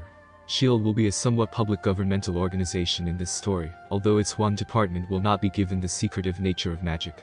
Toshinori finally found his successor. Who could it be? I mean, I decided on it quite a while ago, but I still want to see your speculations. And the dreaded All for One makes his debut this chapter. Not only that, but he has the Darkhold, one of the tomes missing from Kamar-Taj, in his possession. That's 1 down, 3 to go. Anyway, as always, feel free to drop a comment, review and follow the story if you're enjoying it so far. Next chapter. The Stark Expo arc begins. Until next time. Plus Ultra. Chapter 17. That which corrupts. Are you ready, Izuku? Strange asked as he stood before his apprentice in the sanctum's foyer, his back to the staircase. We're still going to keep it small, staying within the confines of just my sanctum for this exercise. I'm ready, Izuku said with a firm nod. He was clad in his red apprentice tunic with his personal cloak of levitation clasped firmly around his shoulders. Nodding back, Strange raised his right arm and gave a swift chop to the space before him. The air seemed to shatter like glass, and Izuku's ears were filled with the sound of violent cracking. Izuku remained calm and stood his ground as the crack spread outward, enveloping the entire visible room before churning and fading like a kaleidoscope that stopped working. Izuku knew the transition posed no danger to him or Strange, but phasing into the mirror dimension never ceased to fascinate him. The mirror dimension is the perfect training ground if you wish to prepare for an opponent like Ikiji, Strange said as he began hovering in the air. In here I can manipulate space as readily as he can in the real world. Strange raised 2 fingers, and the entirety of the foyer began to undulate and ripple, as if it had adopted a strictly fluid-like state. The ripples extended outward, with Strange as their epicenter. The foyer began to grow and stretch, the steps of the staircase trickling endlessly like a wild stream to the floorboards, which also burbled tumultuously. Izuku steeled himself and focused his mind, sensing himself with his cloak as per Strange's instructions, and allowing it to feel his crystal clear intent.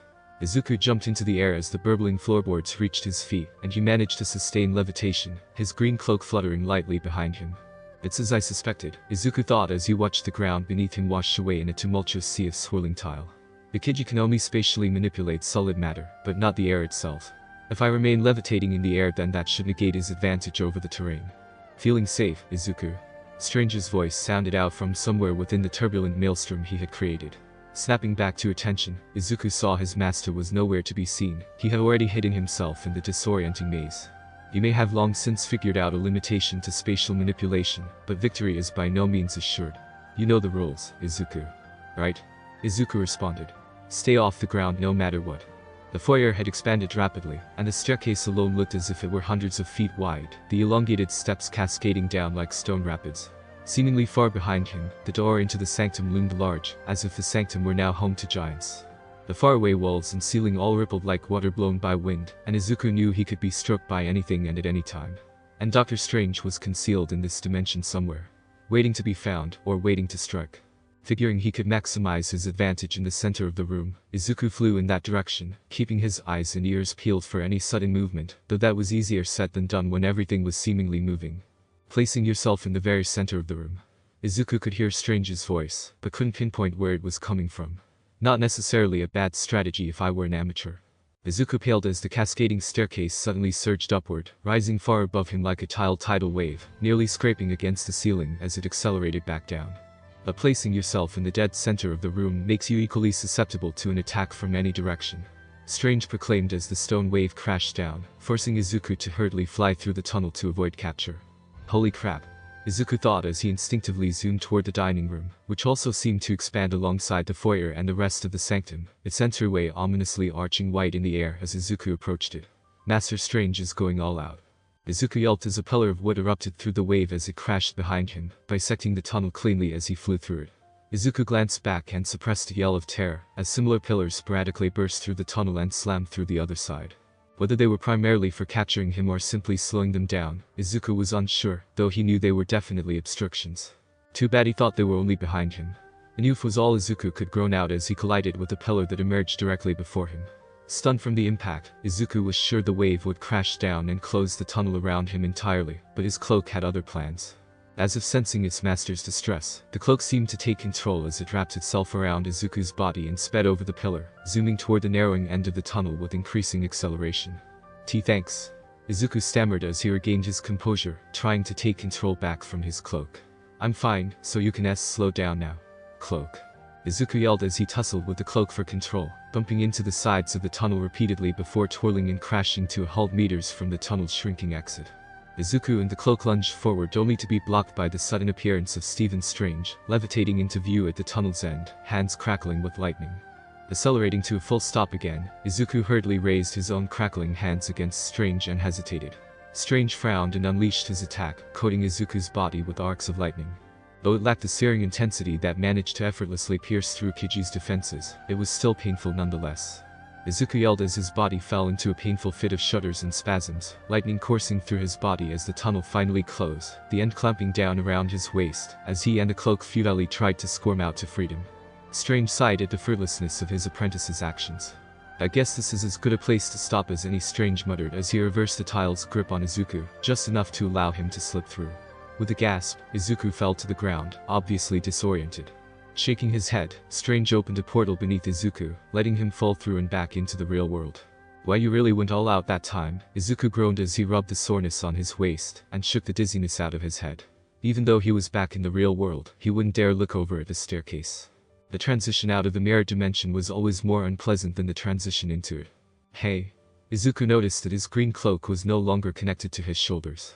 He whirled around and, seeing it floating passively some feet away, approached it irritably. Why didn't you stop when I said to? We got stuck because of that. In response, the cloak flitted about angrily at the accusation, its bottom corners curling into what Izuku could only assume were fisticuffs as it squared off with the boy, aggressively weaving to and fro. Is that any way for a sorcerer to talk with his relic? Strange jokingly asked as he descended from the portal. That is most unbecoming of you, Izuku. This is all his fault. Izuku flusteredly stammered, pointing an accusing finger at the cloak, only to turn and see the cloak pointing right back at him. Hey, don't point at me. Any blame to be had for a mishap with the relic, sentient or not, rests entirely on the shoulders of the sorcerer using it, Strange said, chuckling at the sight of his student arguing with his cloak, just as he had done with his own so many years ago. In terms of magic and functionality, your cloak is identical to my own, and in order to use the cloak of levitation effectively, one must be in sync with the cloak and have their intentions be felt clearly. Izuku finished Strange's explanation, one that he'd heard many times over the last several months. But I really felt like I was in sync until you crashed, Strange interjected. Or rather, until you suddenly found yourself in a disadvantageous position and failed to properly adapt in time. But can I really adapt to a situation like that on the fly and stay in tune with my cloak all at once? Izuku asked, his brow scrunching in frustration. Learning the proper ropes behind any given relic is no easy feat, Strange admitted. And the difficulty is undoubtedly compounded when adding in the factor of your cloak's sentience. But you knew of the difficulties going into this specific training, and despite the setback we had a few months ago, your skill with working alongside the cloak has improved remarkably compared to when you first began, Izuku said, setback being Inko, Izuku's mother. True to his word, Strange remained open with Inko about what had transpired at Kamar-Taj while Izuku was there.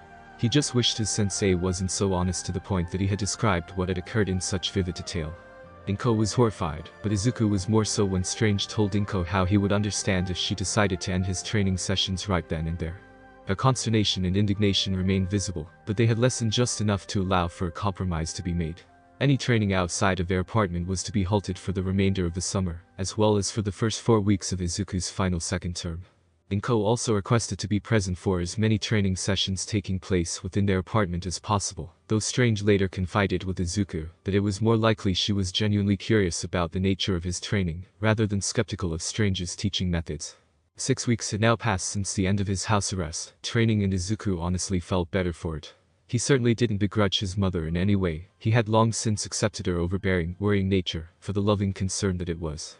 Besides, the short hiatus from a strict training schedule helped Izuku keep his mind focused when it came to schoolwork, which came all the more easier since Bakugo and the rest of his classmates had ceased their belittlement of him once and for all. It had lessened ever since media coverage of the sludge villain incident outed him for supposedly having a quirk, and by now it had faded entirely. He wasn't embraced by the rest of the class by any means, not after so many years of disparagement, but he would certainly take awkward indifference over outright hostility any day of the week. Speaking of class, Izuku recalled being chastised by his teacher for still not formally registering himself with the National Quirk Registry. Right, he would have to do that before the entrance exam rolled around. Setting your training with the cloak aside, Strange snapped Izuku out of his musings. You still seem to be having trouble with the bolts of bedevilment. The rules of the mirror dimension training are not just to maintain levitation above ground and avoid capture, but to also counter my bolts with your own when given the opportunity. Yet this time, as with many times before, you hesitated. Izuku merely turned his gaze toward the ground. He felt especially ashamed since he was the one who pushed for this kind of training in the first place, and yet. This hesitation of yours, it is different than the self-doubt you had to overcome when you first began lessons with me, Strange noted. There is a twinge of fear I sense within you, Izuku.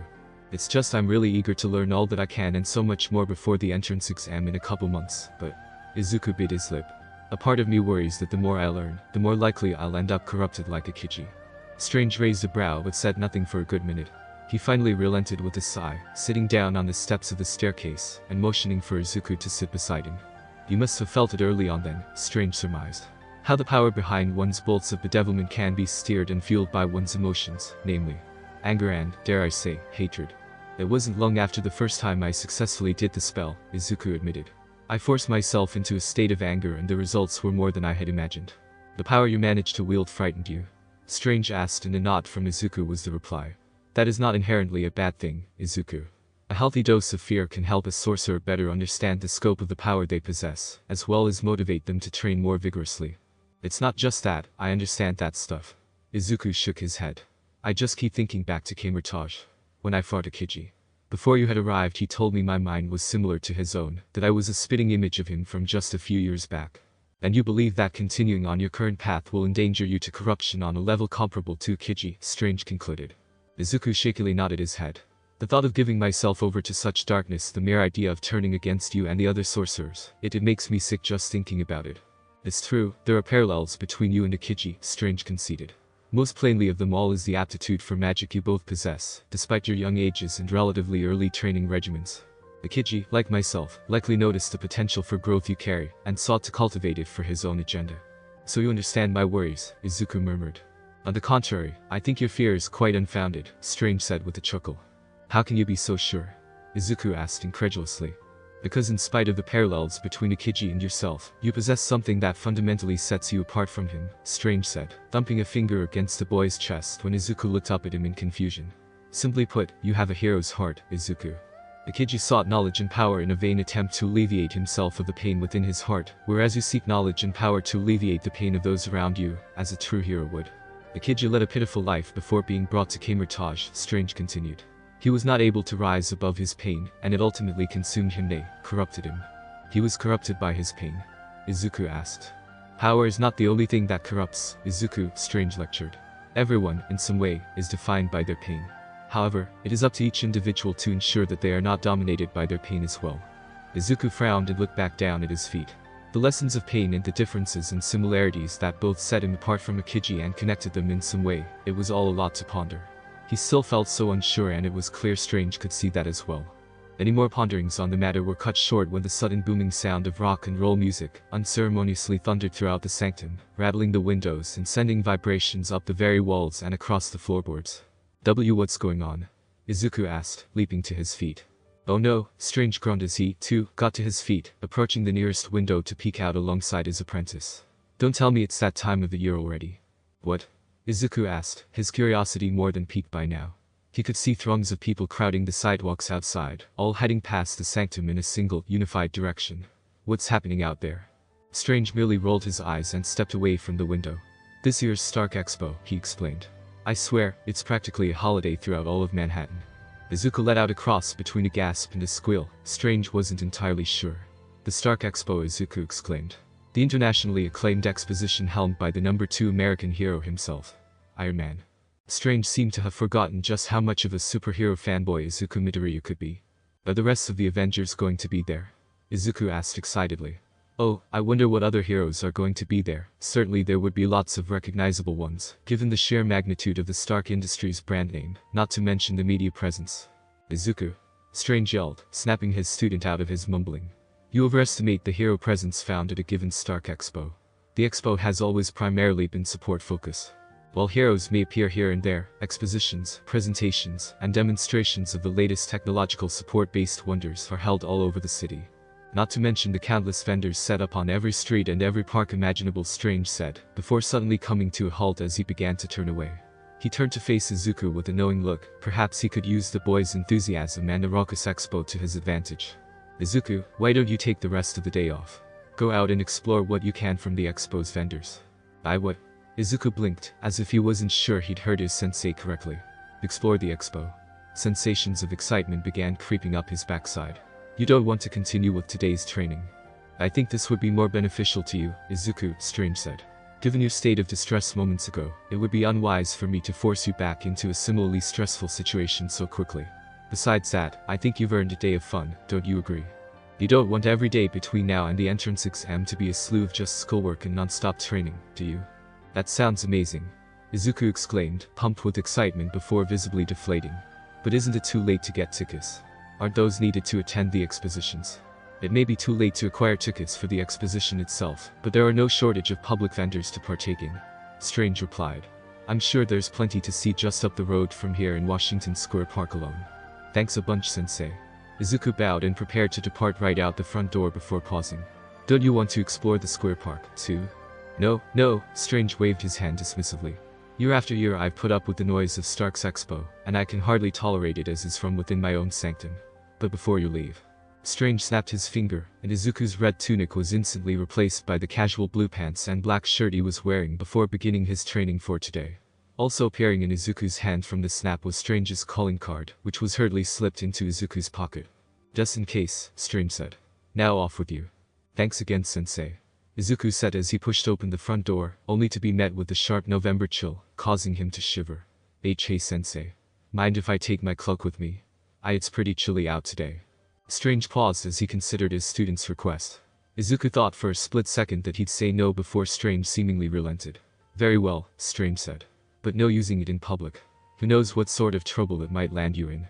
Hopefully a day of levity will relieve some of your doubt and fear, Izuku, strange thought as the boy practically flew out of the sanctum. Who knows? Perhaps you will run into one who will help assuage your worries in some way. Marcus Daniels absolutely despised his life. Every day that he could remember was a day filled with struggle, one that always ended with him clawing his way back from the brink of despair and into some semblance of sanity. All the memories he had, even from his early childhood days, were ones of hardships and marginalization by his family and peers. Perhaps he should just end it all, he thought. Of course. Why wouldn't he? Who would possibly miss a quirkless nobody? Certainly not the family that had long since abandoned him, and definitely not his peers that did everything in their power to keep him down. And yet he continued to struggle. Day after day. The hardships he had faced regularly throughout life, the isolation, the discrimination, the pity were practically numb to him now.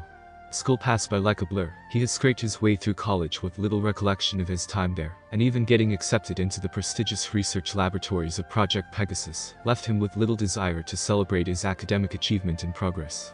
And while everything that had caused him pain throughout life eventually became numb, the hurt never truly lessened. That pain was seared into his brain, engraved on his very heart, and his resentment, his rage against the Quirk and society, steadily bubbled deep within him, gathering pressure, just waiting for the right moment to blow. It was only a matter of time, he knew. No one else seemed to, though. Certainly not the bald, pompous Dr. Croyd, who repeatedly belittled him in the labs at every given opportunity, much to the amusement of his other co-workers. To study the different energies of the universe itself, what a perfect career to have, Marcus thought at the time. Wouldn't becoming a pioneer in such a field inject the perfect semblance of power he needed to fill the void in his black, beating heart? Wouldn't the recognition he'd surely receive from the Stark Expo as a proud member of Project Pegasus dull the ceaseless pain of his measly existence? That pretentious Croyd, Marcus bitterly seethed, running a hand through his brown, slick-back hair, as he allowed a bit of his anger to seep through, now that he was alone. Alone and left to finish preparations for Project Pegasus's exposition without any assistance from Croyd or the other team members, who went out drinking and celebrating before their big presentation tonight.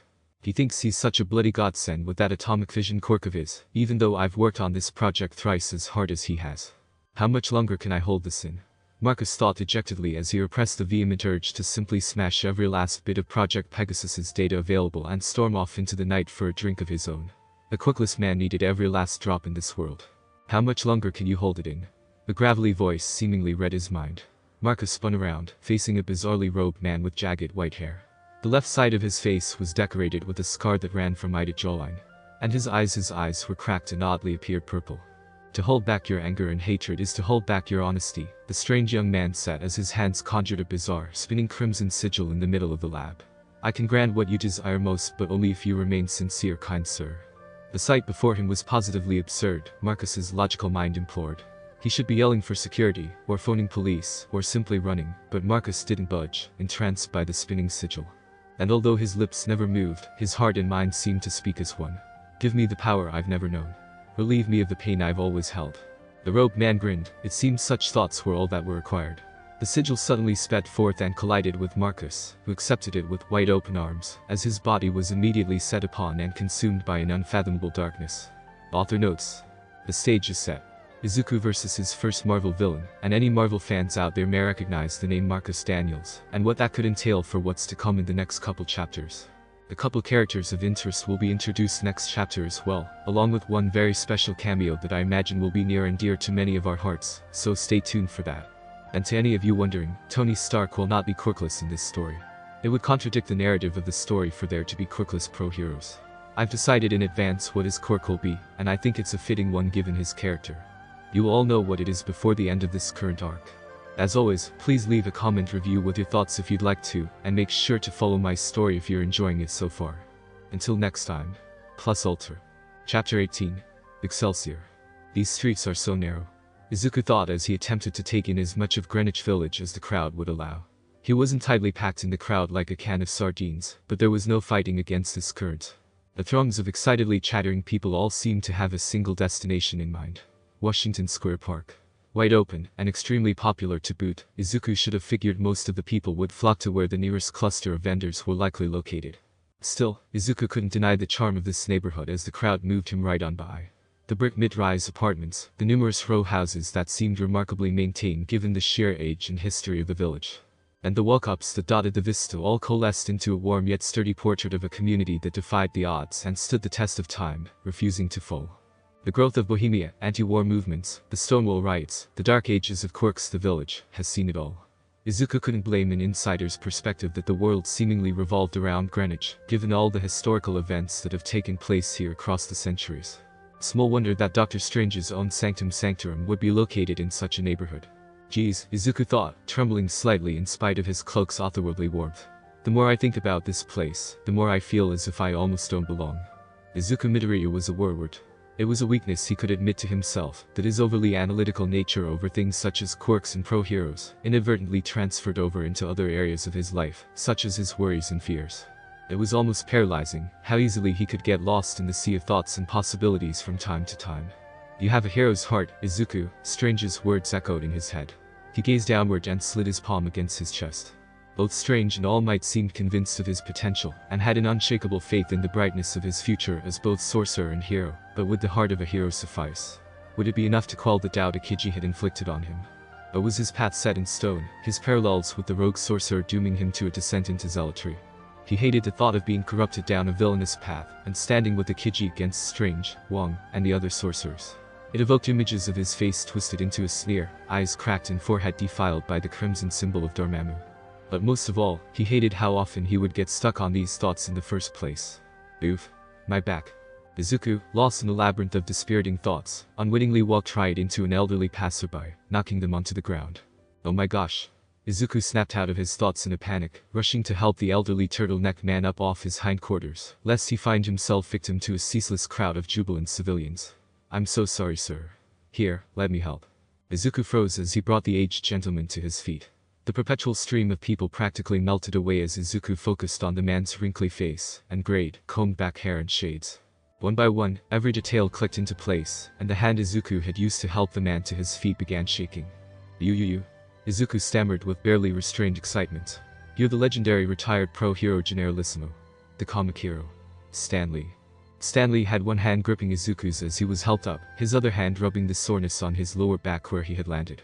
He stopped rubbing and gave Izuku a surprised stare for a few moments, both wholeheartedly ignorant of the swarm of people pushing around them. Gee, I'm surprised you recognize me. Stanley finally said, sporting that trademark grin of his that you just couldn't hate no matter how hard you tried. I'm even wearing my shades. How could I not recognize someone hailed as a grandfather of all modern-day pro-heroes? Izuku exclaimed, although the pitch in his voice seemed barely audible in the middle of the ever-moving crowd. What's that? Stan asked, putting his hand to his ear. I can hardly hear you, true believer. Let's move out of these people's way. Squirming through the sea of bodies and faces, Izuku and the retired pro made their way to the nearest set of concrete steps, where they weren't in any danger of being swept away or being obstructive to the people current. I would have thought that whippersnappers your age would be more into heroes like All Might, Stan said as he gingerly took a seat on the steps. It just goes to show that someone my age should never underestimate the up-and-coming generation. I'm a huge fan. Izuku suddenly blurted out before offering a sheepish, embarrassed smile. I can tell. Stan chuckled.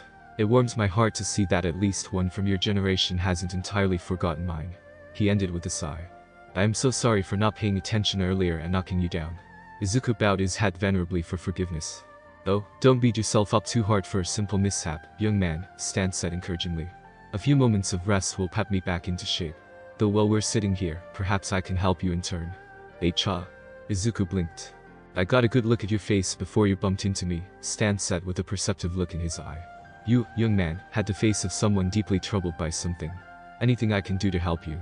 Oh, you don't have to worry about that, Generalissimo, Izuku said, visibly deflated as his concerns rushed back to the forefront of his mind.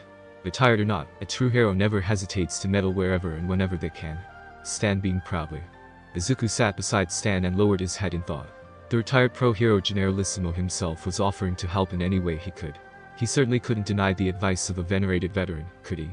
Although, he also couldn't spill the beans on his repertoire of magical skills, per Strange's instructions. But maybe the man could still offer some insight, if Izuku stayed ambiguous enough. Well, I've been training for UA's hero course for the better part of a year now, Izuku began. And I've been having trouble lately in the sessions I've been having with my teacher. Rather, I've been having troubling thoughts. I met someone not too long ago, someone with powers similar to but far greater than my own, and he was, well, evil. Twisted. Corrupted. Ever since I met him, I've had a harder time focusing and truly giving it my all in training, Izuku continued. I've held back because I began to fear that I'd end up like him if I continued growing at the pace I was at before. My sensei told me that I had nothing to fear because I had a hero's heart, but I've been worried if that's truly enough. Can I remain a hero if I continue like this? Or will the chance of me succumbing only increase as my strength does? The rest of silence fell between Izuku and Stan, as the boy left his question hanging in the air. Stan was giving the youth a focused stare, likely processing and compiling his answer before going forward with this conversation. Finally, after what felt like several minutes, he spoke. You know, Stan began with a sigh. There was a time in my life where I was less than thrilled with my quirk. In fact, I was outright embarrassed by it in my youth. That certainly caught Izuku off guard. He snapped his head towards Stan, shocked by the admission. Generalissimo. Ashamed of his own quirk. Embarrassed, Izuku exclaimed. But you quirk is. Stan had already slipped a piece of scrap paper out his pocket and a pen from the other. On the torn piece he wrote out the word light and snapped his fingers. Izuku watched in awe as he saw something he had previously only seen in old videos of the man.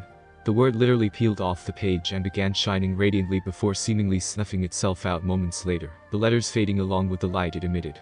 My quirk. Written reality, Stan said with a soft smile. The power to transform written words into the actual object or thing. Izuku frowned in confusion, furrowing his brows. But you have such a unique quirk. Why would you feel ashamed to use it? I used to be embarrassed because all I had was a writing quirk and a writing gig when I wasn't working as a pro, Stan explained. Some of my other peers had flashy, muscular quirks, and others were innovating medicine or other fields of science with their own powers. I felt lacking by comparison. But then I began to realize. Entertainment is one of the most important things in people's lives. People might go off the deep end without it.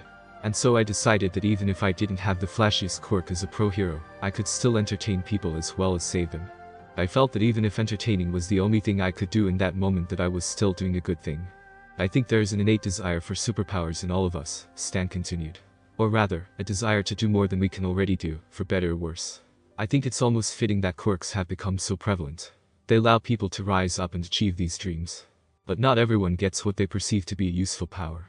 Some don't receive any powers at all.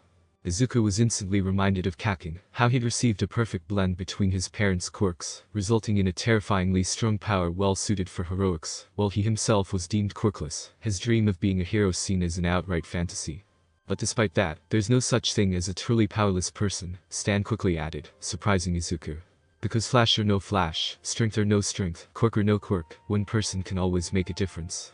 There will always be something one such as you can do to be a hero. All Might's words of advice flashed through Izuku's head.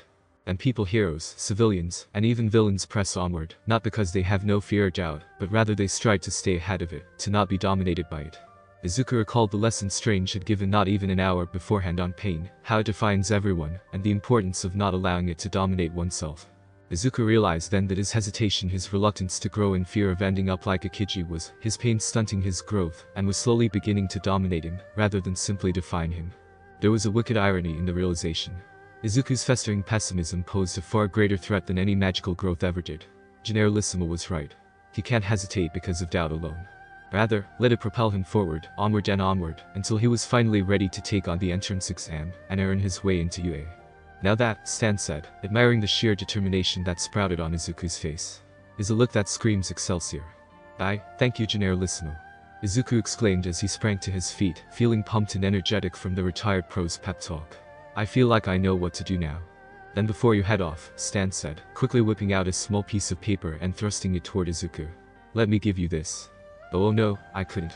Izuku resisted, trying to stay humble, but Stan was persistent, pushing it into the boy's hand. Trust me, that coupon better suits you than me, especially given my age, Stan said. Just take it with the promise you'll not let this evening go to waste. Now face front, true believer. And if you ever feel bogged by doubt or hesitation ever again, it always helps to keep your spirits up with the motto. Like Excelsior. Excelsior. That's Izuku began. Excelsior is an old motto of mine, Stan elaborated.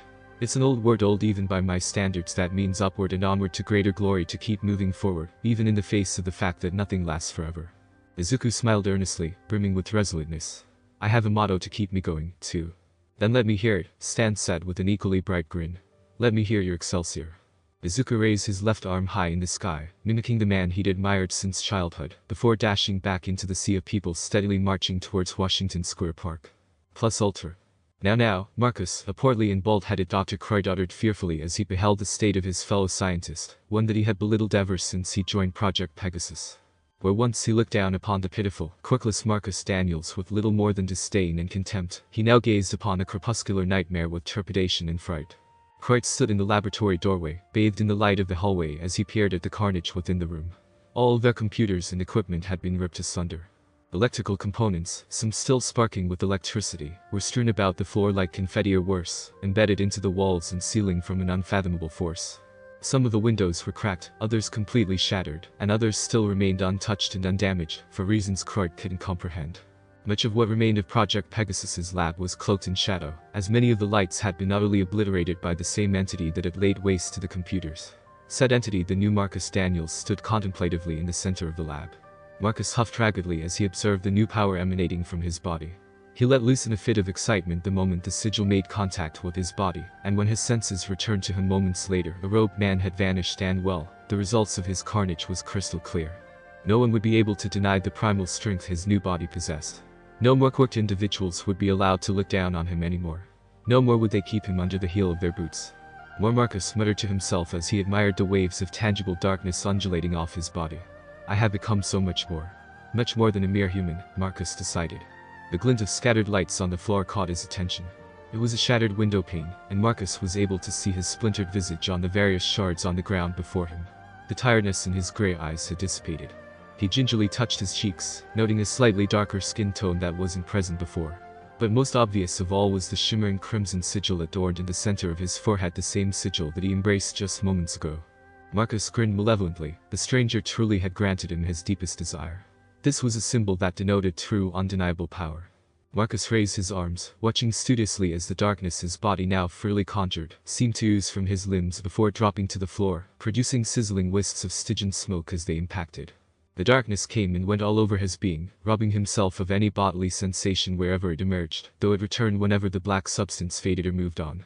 Stumbling forward, Marcus looked down and saw that his very footprints left oozing puddles of the dark force in his wake, which soon evaporated moments later. The dark force, Marcus pondered as he flexed his hands, watching in amazement as he began giving the darkness real tangible shape and form with his very mind and will. This power had truly turned him into a force of darkness. Dark Force, Marcus croaked as he clenched and unclenched his hands, solidifying and liquefying the shadows repeatedly. Yes, has a nice ring to it. Marcus gritted his teeth and slammed his hands into the floor, spreading his bodily shadows all around him. A swirling dark pit encompassed what remained of the laboratory's demolished hardware, pulling the fragmented bits of metal, glass, and wiring into its unknown depths, leaving absolutely no trace of their existence. Cricht jumped in surprise, shaking at the terrible display of never-before-seen might by the once unimpressive meek Marcus. Marcus turned his head to his former co-worker, shooting him a murderous grin. The status quo was defiled. The oppressed, now the oppressor. Marcus Daniels now had power, and what better way to use it than to impose it on those who dared step on him before. Anything to say, Kurt? Marcus asked, his voice laced with venom as he flexed his hands, readying himself for the beginning of his vengeance. And now, Marcus, Kurt stammered, raising his hands defensively. Let's not do anything hasty, alright. You've obviously unlocked your quirk. That's it. And so late in life, but better late than never. That is to say. There's nothing wrong with never having a quirk. Aha. That's one foot you put in your fat mouth, you pompous oaf, Marcus snarled. Got enough room for the other. Please don't. Croyd whimpered pathetically. There's still time to fix this. We can get you a suit to contain your powers, and... Fix? There's nothing here that needs fixing. Marcus roared, raising a wall of shadow in the lab's doorway, before Croyd could scamper out the room and down the hall to safety. And contain my powers cannot be contained. Baring his teeth in a deranged snarl, Marcus flexed his hand, the sinister wall of shadow latching out and seizing Kurt's arm, pulling him slowly into its dark depths. Kurt dropped all pretense and screamed bloody murder, desperately trying to yank his arm free, but his efforts were fruitless. His screams only intensified as Marcus violently clenched his hand, crushing the squealing man's arm, as it sprayed blood and viscera that was also absorbed into the dark mass. Marcus. Kurt howled as the shadows pulled his stubby legs and necks, crushing them with a blood-curdling squish. Forgive me. Forgive me. Never again will Marcus Daniels be shackled by the court. Marcus bellowed as he summarily finished his bloody, vengeful deed, ending Kurt's horrid misery with one final, sickening squelch. However, Marcus applied far too much pressure into the black vortex than he realized he could handle. He unclenched his hands all at once, and the conjured dark force burst outward, spraying him in a geyser of blood, as the force of the blast sent him careening through an undamaged window pane. The lab was located fairly high off the ground, 10 floors up to be precise, sending him plummeting to the quickly approaching ground in a shower of blood, glass, and whirling shadow. Damn it. Marcus cursed his seemingly doomed fate. I'd only just begun. No. No. I won't accept this. I won't.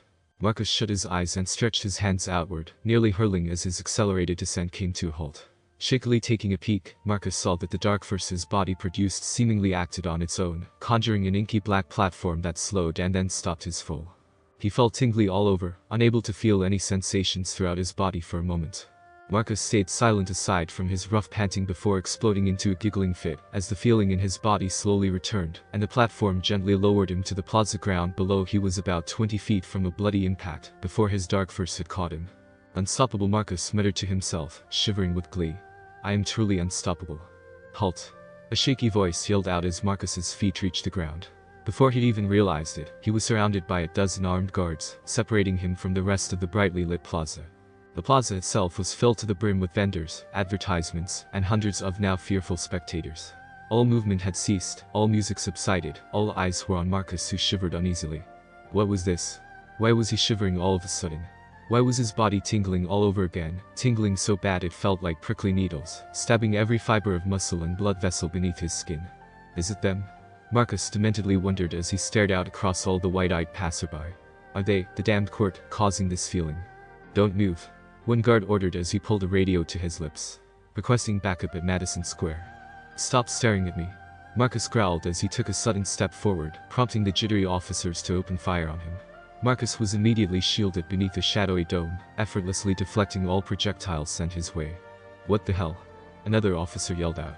Contact Mr. Stark immediately. I said. Marcus rumbled from beneath his dome, flexing and clenching his hands crazily. His shadows seemed to pulse with life anew, and every light in and around the plaza was suddenly sucked into the dark mass, rendering the entire area dimmed, illuminated only by what light remained in the evening sky. The dome suddenly burst, knocking every armed officer away from him with the same unfathomable force that rent the laboratory to pieces. Stop staring at me. The plaza erupted into screams of terror and a mass of fleeing bodies, as Marcus Daniels commenced his rampage, barreling straight through the plaza and due south right in the direction of Washington Square Park. Wow, Izuku whispered with wonderment in his voice as he walked beneath the Washington Square Park archway, admiring the architecture and the fact that it has remained standing since the 20th century, before even the dawn of Quirks. He could definitely see the appeal this park possessed. Wide open spaces, lovely fountains, plenty of foliage and greenery, and an abundance of benches and other seating places for resting and people watching. And ostentatiously decorated Stark Expo vendors and hundreds of spending onlookers flocking to and fro like hapless pigeons, and it all added up to an environment that practically spelled excitement. Now then, Izuku spoke to himself as he pulled out the coupon Generalissimo had gifted to him. Where can I find this vendor? Izuku could hardly believe his eyes when he first read the coupon. The coupon for pork stuffed pretzel rolls. Why are Americans so weird with their food? Although, he began to wonder how it would compare to his mother's beloved katsudon. Izuku thought as he looked the coupon over. There aren't any specific directions besides saying it's located somewhere at this park. It was decided. It'd be better to ask at the nearest vendor instead of wandering aimlessly around such a heavily crowded park he'd never been to before. Unfortunately, the nearest vendor was an unusually elongated truck parked off the pathway with many stools lined up before the counter. A bar truck. Izuku paled as the scent of ales and booze reached his nose. I've heard of food trucks, but bar trucks? America sure is bizarre. Hey. The gruff bartender barked at Izuku as the boy approached apprehensively. No minors allowed at this truck. I'm not here for a drink, I swear. Izuku stammered as he waved his hands. I was actually wondering if you could. Oh, you're ignoring me. True enough, the bartender was already focused on the crowd of patrons seated before his odd truck. He wasn't even sparing Izuku a second glance. Out of sight, out of mind. If the bartender wouldn't help, then the next best bet would be to hope a local was here that could point him in the right direction. Couldn't hurt, right? Excuse me, Izuku approached the nearest seated man at the truck's counter. I was wondering if you could. Buzz off, the jacketed man grunted none too kindly, promptly downing the bottle he had in a single go before tapping it on the counter, signaling the bartender to bring another. I am sorry for bothering you, sir, Izuku tried again. I was wondering if you could help me find. I said buzz off. The man growled as he whirled toward Izuku before suddenly halting, allowing Izuku to get a good look at the man's face, after he jumped from fright, of course. The man at the counter was downright buff and grizzly, the hair on his head buzzed and nearly as thin and white as the hair on his cheeks, chin, and jawline. His jacket was brown and grungy, his pants only slightly more presentable. The man narrowed his eyes as he looked over Izuku's nervously trembling form. What are you doing here? Izuku thought for a second that the man was speaking to him in a personal manner, before ultimately chalking it up to him simply being a minor. I'm not here to try and sneak a drink from the bar, I promise. Izuku pleaded. I'm just a little lost and was wondering if you could help me find a certain vendor. That's not what I meant, the man groaned and turned his back to Izuku, guzzling down his alcoholic beverage in a single go yet again, tapping the counter for another drink. How many had he downed by this point? I see, the wild-looking man muttered, seemingly more to himself than to Izuku. This must be you from before that time. Before that time? What was this man talking about? Sighing in defeat and deeming his time here wasted, Izuku turned to move on to the nearest vendor. Hold up, kid, the man stopped Izuku before he could leave, his tone remarkably softer than moments prior. Where are you trying to get to? Oh? Here, Izuku handed him the wrinkled coupon, and the man studied it for barely a moment before pointing off into the crowd. Other side of the fountains, the man said. Next to the where the dog park is located. Thank you very much. Izuku said with a complimentary bow of courtesy as he took back the coupon. Sorry again for bothering you, sir. And with that, Izuku bounded back off into the crowd, narrowing in on his pork pretzel destination, as the man watched him disappear into the horde of passerby. Izuku Midoriya, ha. The man thought as he finally turned back toward the outdoor bar counter, gripping his ice-cold beer in his palm. So this is the time you came from. Pork-stuffed pretzels, ha. Izuku wondered to himself as he walked absent-mindedly toward the desired booth. I like my katsudan with a bit of salt, but I hope these aren't too salty. Plus, I wonder what kind of sauce is put in it. Knowing American sensibilities, probably barbecue sauce, but I also wonder if I could get. Watch out. A voice called out to Izuku, cutting off his inner ramblings of pork and pretzels, but not in time to stop himself from being knocked into by another figure. Whoa. Izuku yelped as he suddenly felt himself falling backwards toward the ground only to have his fall stopped short by his trusty cloak of levitation, keeping him parallel to the ground for only a moment before reverting him into an upright position. Did I walk into someone again? Izuku shakily asked as the adrenaline continued to pump through his chest. I've been rather clumsy today, I apologize if. That's an interesting baby you've got there. The voice sounded again, only much closer this time. Izuku squealed as his vision was suddenly filled with cross-haired pupils and pink tube-like hair. She's way too close to me. I'm Mei Hatsune. The girl assertively introduced herself to a paralyzed Midoriya, encroaching on the poor boy's personal space. Mind telling me how you made that baby of yours on your back? Author notes. Alrighty then. I guess I can go ahead and confirm that the main pairing for this story will in fact be Izuku x Mei. It's an interesting pairing given the narrative of this story. Izuku, who specializes in magic, and Mei, who specializes in support tech. Their relationship will be fun to explore in this light, that much I can say. The special cameo I mentioned last chapter was indeed Stan Lee, someone, and I say this with confidence, I'm sure a lot of us looked up to and/or admired. He certainly was an influence to me. The quirk I gave him, written reality, seemed like the perfect power to give to someone who really did help bring stories to life. Special thanks to Green Knight Ifil for giving me the idea in the first place. Also, that guy at the bar. Yeah, that was exactly who you thought it was. And if you're still confused by who it was, next chapter will confirm it beyond a shadow of a doubt. Also, someone will undoubtedly mention it before then, so there Emery's, if you're still reading this story, you're welcome. Next chapter. Izuku vs Blackout begins. I feel I should mention something before the next chapter is posted. In the Marvel Comics, it has been stated before that Dark Force energy is different than energy from Dormammu's Dark Dimension. For this story, they will be one and the same. This is a decision I made to better tie in certain future characters to the overall main plot. Aside from all that, feel free to leave any reviews, comments you have if you'd like. I encourage my readers to leave suggestions because it is possible for you to influence some parts of the story in some capacity. I read every review entry and respond to as many people as I can to engage with you all, so if you have an idea you'd like to see manifest in this story, by all means, let me know. I love bouncing ideas off with those readers that share theirs with me. Until next time, plus ultra. And an early happy Thanksgiving to any of my readers that participate in that holiday. Chapter 19. A blackout commences. Why is she so close? Izuku mentally screamed as the pink-haired girl kept leaning in close to him, with that excited grin plastered all over her face. Being stuck in the middle of a bustling crowd was one thing, but this girl's shameless assertiveness on top of that cranked the level of discomfort practically to a 10 or even higher. It certainly didn't help that for every step back he took, she would respond in kind by stepping forward again, leaning her face in with her peculiarly wide cross-haired eyes. Stepping back, Izuku only had a second or two to register her appearance before she stepped forward again, filling his vision with not but her ecstatic face. She sported a blue tank top and wore dark baggy work pants that were tucked into lengthy lap boots. Some metallic object was strapped to her backside, and she had a jacket tied around her waist. She isn't bothered by the chill in the slightest. Izuku gaped at how little clothing she wore on her upper body. Hey, hey. The girl beamed directly and enthusiastically in Izuku's face before placing her hands onto his shoulders, causing the boy to tense up considerably at the sudden touch. Let me have a good look at your baby. A girl is touching me. Izuku twitched as Mei kneaded her fingers into his shoulders before sliding them across his chest, where his cloak was clasped together above his sternum. And why does she keep using the word baby? How interesting. Mei exclaimed, blinking rapidly as her eyes seemed to study every fiber woven into Izuku's cloak.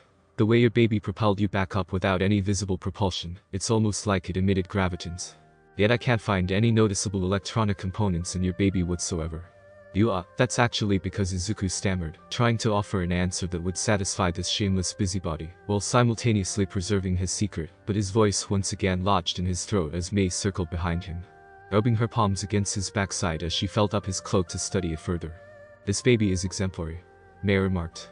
I can definitely see why you'd want to show it off at one of the expositions being held around the city. Actually, I'm not really. Well then. Mei interrupted Izuku, actually taking a step back for once. Since I took a peek at yours, how about you take a peek at mine? Izuku's face became visibly flushed as the poor boy did his best to resist falling over right where he stood. He didn't think even his cloak could keep him on his feet this time. What is this girl talking about? She couldn't possibly mean. Ta-da. Mei twirled around, giving Izuku a good glimpse at the mechanical contraption strapped to her backside, while also pulling out a smaller, multi-pronged object from one of her many pockets. Featuring 2 of the newest babies constructed by yours truly, Mei Hatsun. All for the viewing pleasure of my superior. Izuku practically sweat-dropped, had Mei mistaken him as some avid inventor, and was now trying to show off her own inventions to court some kind of favor with him. The first baby I have. My proto-jetpack. Mei said, pointing to the cylindrical booster strapped to her back. A single turbine thruster allowing for a quick getaway, and having the power output, grants the user limited sustained hovering capabilities. Is that based off the Pro Hero Air Jet's debut design? Izuku clamored excitedly. He was pretty familiar with the Buster Hero, even over other pros, since the hero's office was located in his old neighborhood. It looks really impressive. But of course, Mei said with a grin, flipping several pink locks over her shoulder. And then there's my other baby. The ionic torch. Mei wielded the diminutive item proudly in her grasp. With this torch, one will never find themselves stuck in total darkness ever again. With the flip of a switch, the ionic torch electrically charges the air around it, and draws in ions to sustain a never-ending source of light. At least, that's what it was supposed to do. She angled the device slightly, showing Izuku a series of charred electrical bits on the top half of the device, right above where the activation switch was located. Seems I hadn't calibrated it properly, so continued use or turning it to max power right from the start will cause it to overcharge. Mei explained, her smile faltering for a fraction of a second. A shame, I really wanted to show off my absolute best with my absolute best babies here at the Stark Expo of all places. You seem rather disappointed, Mei, Izuku said, picking up on the traces of despondency leaking through Mei's otherwise exuberant face. Yeah, I suppose I am, Mei admitted while she looked over her malfunctioned torch. My proto-jetpack won first place at my junior high's tech fair, which earned me an invitation to this year's Stark Expo. I wanted to really pull out all the stops and create something ingenious yet practical for a hero to use, yet I really botched it up in front of all the judges at the juniors exposition. I really wanted to show off an invention of mine to my idol, Mr. Stark, too. Izuku felt a twang of empathy in his chest. Mei looked up to Iron Man in much the same way he had looked up to All Might when he was a child. And Tony Stark was as much an inventor as he was a pro-hero, meaning his appeal stretched widely between pro-hero fans and support tech fans alike. But all is not lost this day. Mei dramatically exclaimed, catching Izuku off guard as she pointed a finger squarely at him. My trip here has led me to discover one with a superior baby-making mind. You will make for a suitable inventing rival. Wait. Hold up. Izuku waved his arms defensively when he saw Mei sport a devilish grin as she pointed at him. You've got it all wrong. I'm not actually an inventor. Oh? Mei asked, blinking in surprise. I'm actually training to become a hero at UA. Izuku explained. What you saw my cloak do is really the result of. Izuku paused. Crap. He couldn't tell her what his cloak of levitation really was, and if he told her that it was a support item for his future hero costume, technically the truth, then she'd just hound him to know who really invented it, which would just lead him to feed her an actual lie. So he decided to take the path of least resistance.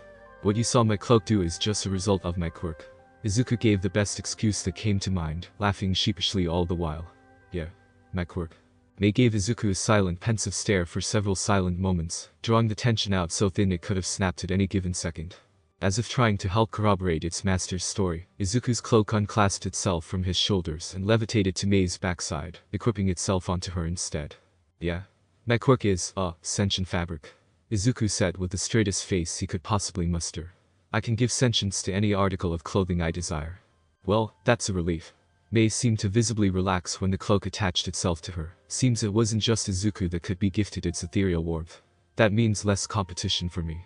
Not that I wouldn't have welcomed it otherwise. Yeah, sorry for confusing you earlier. Izuku nervously chuckled and rubbed the back of his head. Ooh, it's so warm. Mei snuggled into the cloak before suddenly popping out of her trance and rushing into Midoriya's personal space again. I know. I got an idea. She reached into another one of her pockets and retrieved a small card to present to Izuku. Take this. Izuku accepted the card and looked it over once he managed to put some space between himself and Mei. The card was decorated simply, with opposing Mei on the front with her name adorned on a symbol of a wrench of some sort. The card was emblazoned by the words Hatsum Industries, followed by a variety of contact information. Thanks. Izuku paled at the prospect of a girl giving him their number. Don't mention it, Mei said with that mischievous grin of hers. Never let it be said that Mei Hatsum doesn't keep a lookout for prospective clients. I'm aiming for UA as well, the support course to be specific. You just keep that card on you and put a good word in for me to the rest of your classmates, okay? I'll ultimately be the sole provider for all your heroic needs. She's only doing this for her own benefit, huh? Izuku bemoaned to himself. Izuku was about to open his mouth to reassure Mei, when a sudden chill rocketed up his spine. He immediately snapped to attention, looking all around him with a jittery expression, trying to ascertain its approaching source. That was no wind chill, it was something with a tinge of darkness to it. Something foul. Something malignant. Something familiar. No, Izuku thought in a panic. It can't be. The last time he'd sensed something akin to this contaminated presence, he'd stood face to face against the zealot, Ikiji, at Kamar-Taj. And now here he was today, feeling a faint yet rapidly growing malignance that pulsed with nearly the same level of ill will. Izuku instinctively slipped a hand into his back pocket, shakily pulling out Dr. Strange's calling card, as he suddenly sprinted off through the crowd, leaving a bewildered Mei behind. Hey, where you running off to? She called out to him. I'm sorry. Izuku retorted, not sparing her a glance back whatsoever. I have something important to do really quickly. And with that, Izuku had vanished into the crowd. Mei stood still, staring out in the direction of where he'd run off to before turning her attention entirely toward the cloak Izuku had unceremoniously left with her. Oh well, Mei said resignedly. Guess it just means I have your warmth all to myself for now, little guy. Sensei has to know. Izuku internally panicked as he dashed through throngs of people, pushing through more than a few ill-tempered individuals who didn't appreciate his shoving and darting. Ikiji might be here. Pushing through the outer shell of the crowd with a stressed grunt, Izuku finally found himself free of the claustrophobic nightmare, and on the boundaries of some of the more secluded greenery of the park. Perfect. Izuku thought as he dashed forward, putting himself far from the prying eyes of any curious passerby. Now I can summon Sensei. Izuku wasted no time in thumbing the symbol on the card. Hardly a minute had passed before a brightly sizzling portal appeared before Izuku's very eyes. Meticulous timing on Strange's part, as usual. Izuku? Strange asked warily as he stepped into the secluded garden where his apprentice had called him to. What seems to be the... Strange immediately bristled, his posture becoming defensive as his eyes darted all around himself suspiciously. You sense it as well, right? Izuku asked fearfully. This sensation, this aura, it's a lot like Ikiji's back from when he attacked Kamar-Taj.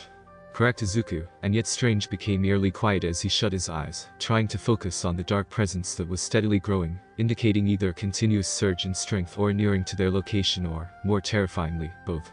However, try as he might, Strange was unable to properly tune in on the growing dark presence's precise location, although he could pinpoint smaller, fading vectors of the dark energy dotted around the city to the north of Washington Square Park. This is a dark magic, indeed, Strange bemoaned, for it to be obstructing my efforts to locate it so readily. Izuku, Strange spoke without turning toward his student. I want you to get yourself to safety immediately.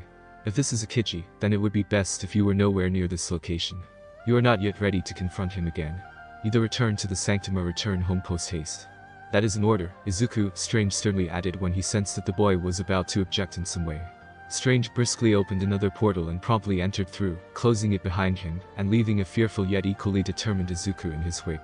But Izuku piped up, though a bit too late as Strange's portal had already closed. I can help. I may not have been a match against Ikiji on my own, but together we would definitely be able to beat him. Izuku pondered to himself. Why would you let me help? Izuku shivered and rubbed his arms as another chill, a definitively windy chill this time, swept through the area.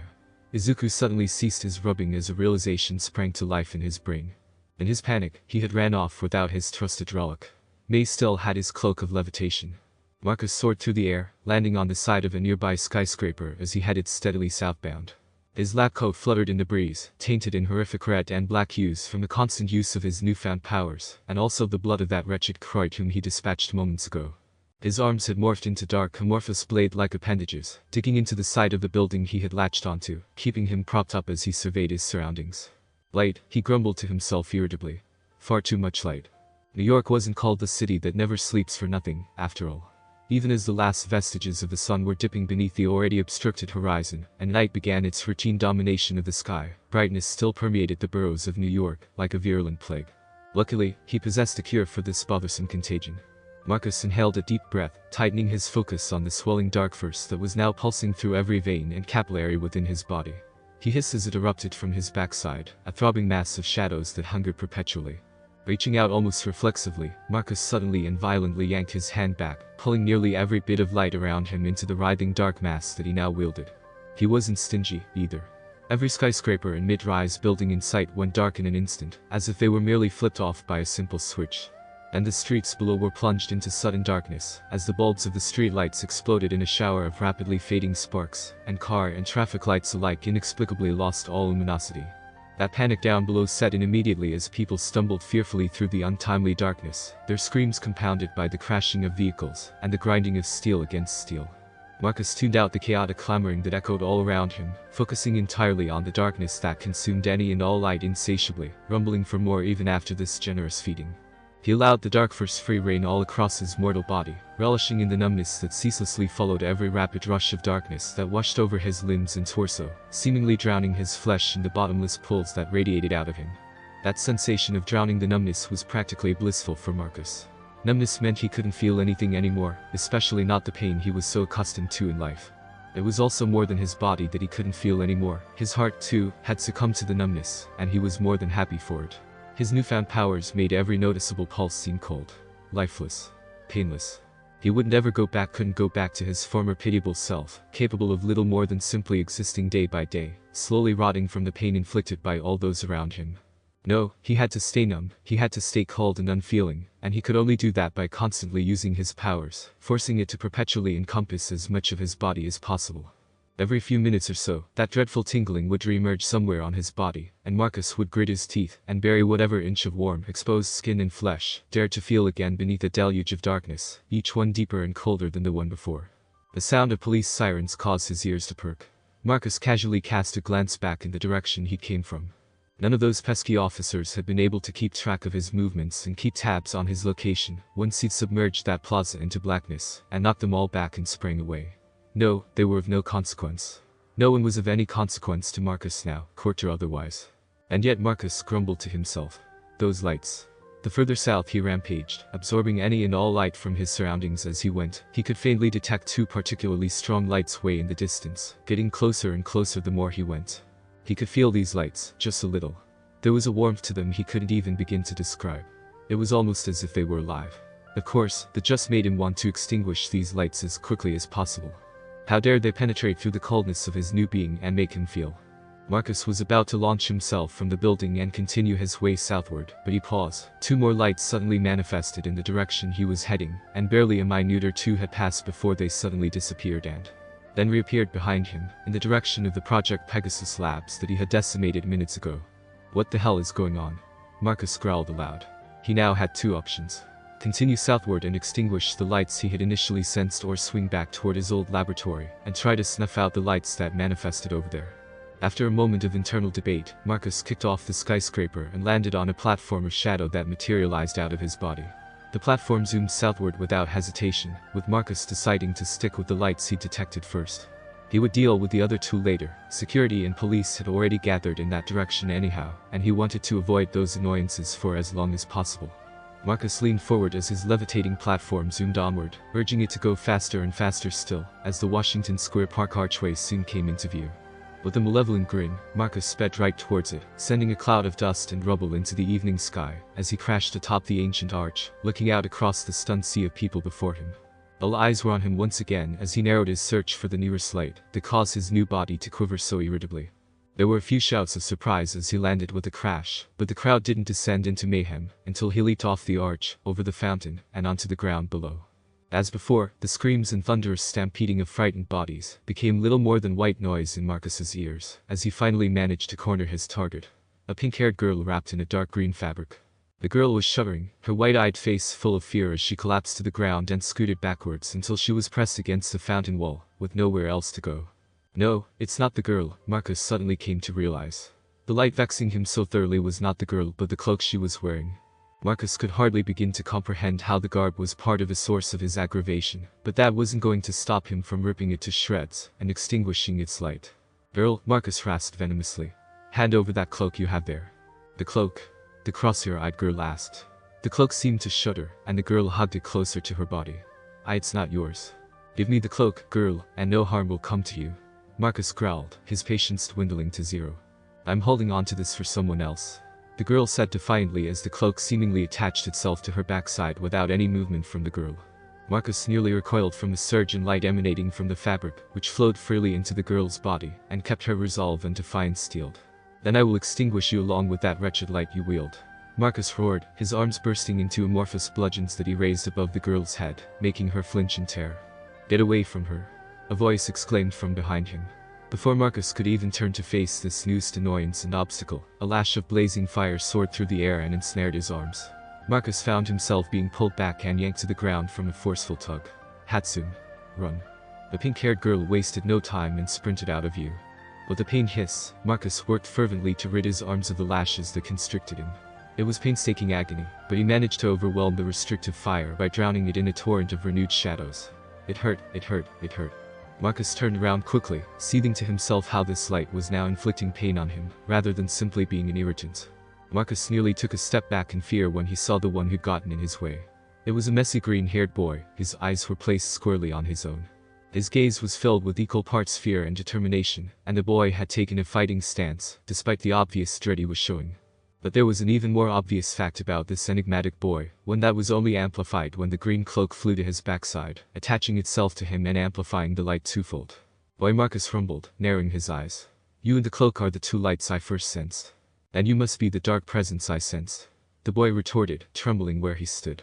Marcus did take a step back this time.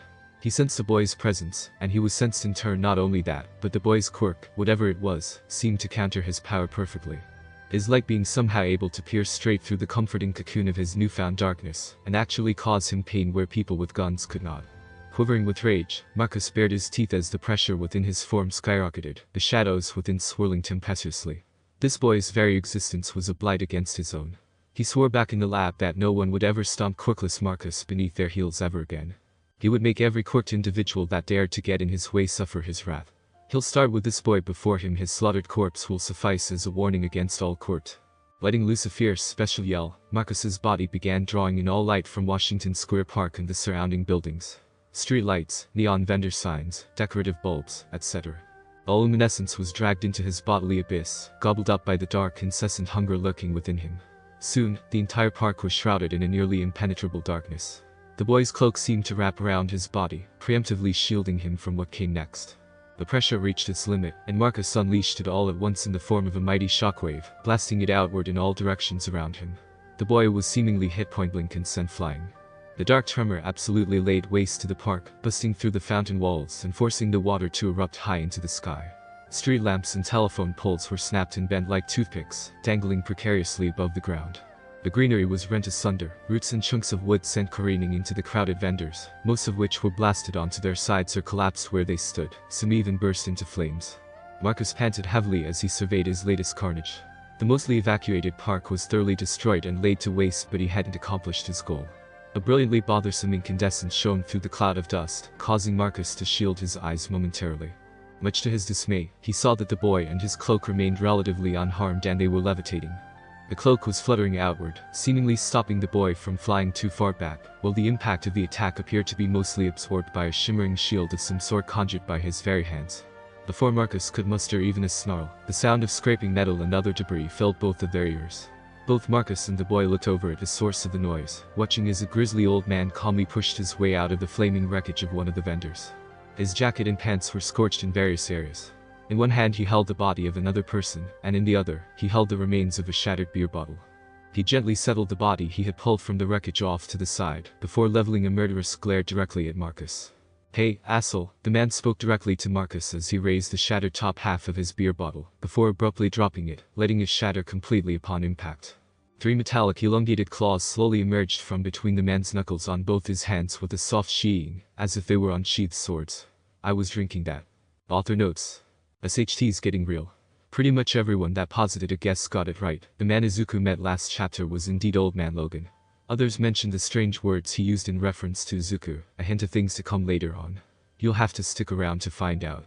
As always, feel free to leave your comment suggestions for me if you have any. And follow favorite if you haven't already and you're enjoying my story. Next chapter. The board is set. All the players are here. Izuku and Logan vs Marcus Daniels Aka Blackout. Until next time. Plus Ultra. Chapter 20. From Izuku to Marcus. Izuku, Strange spoke without turning toward his student. "I want you to get yourself to safety immediately. If this is a Kiji, then it would be best if you were nowhere near this location. You are not ready to confront him again. Either return to the sanctum or return home post-haste." "That is an order," Izuku, Strange sternly added when he sensed that the boy was about to object in some way. Strange briskly opened another portal and promptly entered through, closing it behind him. "Forgive me, my student," Strange thought as the fizzling of his closing portal left him enclosed in a dimly lit wreckage. "Your safety is absolutely paramount to me." When Strange strode into the remains of Project Pegasus's laboratories, he bristled with caution, unsure of what to expect. The destruction wrought upon the room was not surprising to him in the least, with glass panels and flickering lights hanging from the ceiling, and ominous claw marks etched on the walls. The pungent odor of blood also hung in the still air, and Strange quickly found the corresponding bloodied stains on the wall and floor that birthed the foul smell. He very well might have gagged if his years of experience as a surgeon were not so thoroughly ingrained in his brain. What was surprising, however, was the complete lack of debris to be found. The floor was completely clear of any rent pieces of metal from the torn walls and ceilings. There were no shards of glass on the floor, despite the obvious fact that all of the lab's windows had been blown out from a terrible force. The room seemed stripped of any electronic components or equipment, though Strange could see indentations on the floor that indicated they were present before. And to top it all off, there wasn't a speck of dust to be found. Aside from the remnants of damage and blood, it was as if the entire room had undergone a deep cleaning of sorts. Thoroughly perplexing. But aside from the blood, there was another foulness lingering on the floor and in the air of the room. It was something Strange recognized almost instantly. This lingering malignance carried a familiarity with it that Strange did not savor in the slightest. It was imprinted all over the room, and Strange followed a particularly thick trail until he came across the first oozing puddle of shadows hidden away in a darkened corner. Energy from the dark dimension, Strange thought worriedly as he gazed down at the slowly shrinking pool. "Ikiji, what have you done?" This was clearly a premeditated strike, Strange could see as much. The attack on Kamar-Taj was proof enough that Ikiji operated on planning rather than impulse. But what was Ikiji attempting to accomplish by unleashing Dormammu's ritual upon a laboratory owned by Project Pegasus? The group was renowned for experimenting on and researching with theoretical energies. Their mission statement, as far as Strange could remember, was to discover increasingly renewable sources of power with different kinds of energy. Was this an ideological attack by Ikiji then? Had he assaulted the labs to make some kind of statement? "No, I'm definitely missing something here," Strange thought as he summarily zapped the shrinking dark puddle with a few weak bolts, watching with disdain as it evaporated into a sickly miasma. There was a deeper purpose to this attack, no doubt about it. Strange glanced over as another fledgling pool crawled out of another corner of the room. It slithered silently across the blood-stained wall toward the ground, leaving a perfectly spotless trail in its wake. "I see," Strange said aloud. "These pools are not just remnants of energy from the dark dimension, they are literal conduits, temporary and diminutive passageways from our dimension to his. Not wide enough for Dormammu or any creation of his to forcefully enter through, but more than enough for his corruptive influence to seep in." That also explained why they were shrinking on their own, and why his bolts obliterated one in an instant. The white magic that formed the base of his powers, and the seal of the Vishanti that protected the planet, were a direct counter to Dormammu's dark magic. The sheer amount of white magic on this planet and at his disposal was more than enough to passively eat away at the shriveling apertures until they were no more. The conduits of this energy could not be simply conjured by the stolen ritual. A medium, usually a host body, must exist in order for the darkness to materialize. Strange froze where he stood. This wasn't merely an ideological attack by Ikiji at all. He used the ritual on another. Strange thought in horror at the prospect of a rebirth of the Zealots. He infected someone from Project Pegasus and set them loose on the Expo. Strange rushed to a shattered window pane and looked out across the city blocks, darkened entirely, except for the shimmering of police cruisers down below. The trail was faint, but it definitely originated here. Following the trail from here gave Strange a clear vantage point he lacked at the park. Whatever Akiji had corrupted was heading due south, toward where he initially was. But if not towards him, then they were most certainly headed towards Izuku. Strange muttered in fright as he hastily erected a portal straight back to Washington Square Park. Dashing through, Strange halted as he was met with the smell of smoke and blood, a previously packed park now devoid of light, aside from a few flickering flames and people aside from 3. Strange locked eyes with a listless Izuku, and ashamedly resigned himself to the fact that the battle was already over. That's the old man from the bar that I encountered earlier. Izuku thought as he watched the grisly old man shrug his scorched jacket off to the ground in a smoldering heap. I'm glad he's okay. The man's physique was certainly impressive for his seemingly advanced age, and his jacket seemed to hide the bulk of it. He rolled his head from side to side, cracking his neck loudly as he brandished those huge, menacing claws directly toward the villain before them. With a beastly snarl, the man surprised both Izuku and Marcus by suddenly leaping forward, swinging those fearsome claws of his in an animalistic frenzy. Is he planning on fighting? Izuku thought as he stood his ground, fighting off the instinct to step away from the tumult. The man carried a bloodlust within him that reminded him a lot of Kakin. I guess this old man must be a pro. I don't recognize him, though. The sudden rush into battle caught Marcus off guard, and he quickly leaped back to keep some distance between him and the clawed man. The aura he was giving off as he swung his claws with reckless abandon was incredibly intimidating, and Marcus felt endangered without even knowing the full capabilities of this new foe. Marcus was put squarely on the defense as he continually jumped back to avoid the savage man's brutal slicing swings, his dark force erupting forth and covering his torso and arms to mount a defense for its host. Unfortunately, the grisly man proved to be the quicker of the two of them, as he suddenly closed the gap with a sudden burst of speed and sank his mighty claws into Marcus's chest with a loud roar. Marcus gasped, flinching out of instinct as the man buried his claws deep into the swirling shadows of his body, pushing them down until his bare knuckles were pressed against his pectoral muscles. The man had ran the entire lengths of his claws into the dark depths. Izuku looked on in amazement at how quickly the man had landed such a devastating attack. The 3 were silent for but a moment before the old man frowned and cursed under his breath, followed by Marcus laughing uncontrollably. What a frightening oldster you are. Marcus laughed derisively as the older man struggled to pull his claws out of the shadowy depths of Marcus's chest, growling and swearing all the while. You've got an intimidating bark, but your bite leaves much to be desired. Such a shame, Marcus sneered as his dark force pulsed and began pulling the older man into his steps, arms first. The man's thrashing and snarling only intensified as his hands soon disappeared into the shadowy vastness, followed by his forearms, and then his elbows. Perish along with your wretched quirk. A sickening squelch resounded throughout the park, and the old man roared in agony, blood spilling out and staining his shirt, and dribbling out only to be reabsorbed back into the darkness. It had been quite a long while since he'd experienced pain of this sort, but the man could feel the adamantium in his arms holding up just fine, despite his skin and flesh going through a metaphorical meat presser. Although I'll really be in trouble if my entire body gets sucked in there. The grisly man's worries were soon assuaged as 2 fiery lashes were suddenly wrapped around his bulgy biceps. Glancing back, the man saw Izuku pulling back as hard as he could to free him from the absorptive shadows. Marcus's cocky laugh soon gave way to a cacophony of pain screeching, the close proximity of Izuku's magic whips piercing through the darkness and causing his body actual pain again. He stopped drawing the older man in and swiftly repelled him with as much force as he could immediately muster, before his dark force faded entirely, sending him and the boy flying back, while he put some distance between them to recuperate. Mister, are you okay? Izuku came to the man's aid, only to recoil in revulsion as he saw the state of his arms. While his claws were perfectly intact, the skin and sinewy muscles of his arms seemed bloody and smushed beyond recognition. Oh my god, your arms. Don't worry about that, the man groaned as Izuku helped him sit right back up. He grit his teeth and grunted, forcing himself through the pain, as his second power began to work its magic. His arms are regenerating, Izuku thought in bewilderment as he watched the man's mutilated arms repair themselves back into seemingly perfect condition. Not a drop of blood could be seen on his restored flesh, and not a single scar remained. His regeneration capabilities are impressive. Izuku gawked over the man's powers. But I thought those metal claws of his was his quirk. What correlation could there be between metal claws and enhanced healing? Meanwhile, Marcus was panting as he pressed his own hands against his chest, inspecting what damage there was. That green-haired brat, that damned light, used his quirk to harm him again. He glared daggers at the boy as his exposed chest was eventually submerged once more beneath his splendid dark force. He wouldn't settle until that boy was dead by his hands. What a blight he and his quirk were, to counter his newfound powers so easily. Sir? Izuku asked anxiously as the older man got back up on his feet.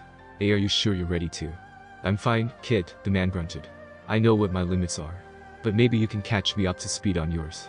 Just how much magic training you got under your belt right now?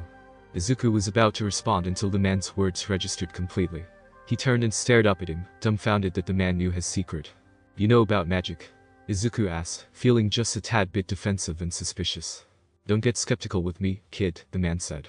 Just tell me how long you've been training with Strange already. Strange? This man knows of Sensei, too. I guess he must be one of the few pros that All Might said Sensei had dealings with in the past, Izuku thought as he decided this man was worth trusting, given the situation. A little less than a year and a half, Izuku answered honestly but vaguely. TCH, Izuku heard the man click his tongue. Well, any bright ideas for this guy? I skewered that chump in one fell swoop, but it had no effect. And I don't feel like having my limbs crushed to bits again. Bright ideas, huh? Izuku asked himself as he turned his attention to their enemy, darkness pouring from his torso, and covering nearly the entirety of his body in a blackness that stood out even amongst the dimness of the evening's fading light. Only the man's head and hands were visible amongst the pulsing dark energy. Given what I'm looking at right now, the energy his body is giving off seems incredibly fluid, Izuku analyzed. But he can also harden it, as when he trapped this old guy's claws and arms in his chest. So this darkness of his can have both fluid and solid-like properties, and when covering his body, it renders him nearly invulnerable to most conventional forms of harm. And his shadows seem to have some unknown depth to them, as he tried absorbing that man with little effort. But Izuku clenched his hands. His physical body still has to be under there somewhere, right? My magic is somehow extremely effective and cuts through his defenses with ease. In that case, Izuku crouched and used his cloak of levitation to soar straight up into the air. My power works against him for some reason, so you stay down here and wait for me to find an opening. Izuku exclaimed. Damn it, kid, wait. The man tried to protest. As if I'd give you an opportunity. Marcus screeched and took to the air after Izuku, his malleable shadows forming a platform that carried him into the air and after his prey. So he uses his shadows to levitate himself through the air, much like how I use my cloak to do the same, huh? Izuku thought as he soared around the plaza, keeping his distance as he observed his foe's tactics. I won't let you escape from me. Marcus snarled and outstretched his hands. I'll drown you in a sea of suffocating shadows, you damned Quirk. His body abruptly exploded upward as a pulsating, umbratic geyser that towered high into the sky, far above Izuku's head, and taller than any of the surrounding buildings. The geyser seemed to slow its ascent before it toppled over and raced back toward the ground, bearing down on Izuku as a colliginous tidal wave. This is familiar. Izuku was reminded of the eerily similar attack he'd attempted to dodge back in the mirror dimension with Master Strange. Are you ready? Izuku yelled at his cloak, which seemed to flitter in confirmation. Then let's try this for real this time. Izuku and his cloak soared parallel to the dark wave as it twisted and crashed over them, forming an ominous tunnel with the end barely in sight from how obscured it was. Izuku kept his flying as straight as he possibly could, before a glancing blow from the side of the tunnel sent him spinning wildly. Take over. Izuku groaned, letting his cloak control their flight as he shrugged off this stunning blow. Don't fight for control, Izuku reminded himself of the lesson Strange had taught him earlier. Be in sync with the cloak. Let my intentions be felt clearly. Izuku eased back into control of their combined flight as they soared through the end of the tunnel, emerging nearly unscathed as the shadowy mass crashed, twisted, and shrank back into a somewhat humanoid shape, the man's face budding out of the writhing mass. Izuku beamed triumphantly as he finally cinched with his cloak of levitation to successfully avoid an attack of that stature. We did it. Izuku laughed as he circled his enemy at a reasonable distance. I can't believe we pulled that off. Izuku's mind hardly had enough time to register a sense of sudden impending danger before his body suddenly seized up in midair, a tight constriction slithering around his torso and limbs. Damn it. Got you, Marcus sneered as the dark tendril he detached from his body before morphing into a giant wave got the drop on the unsuspecting boy.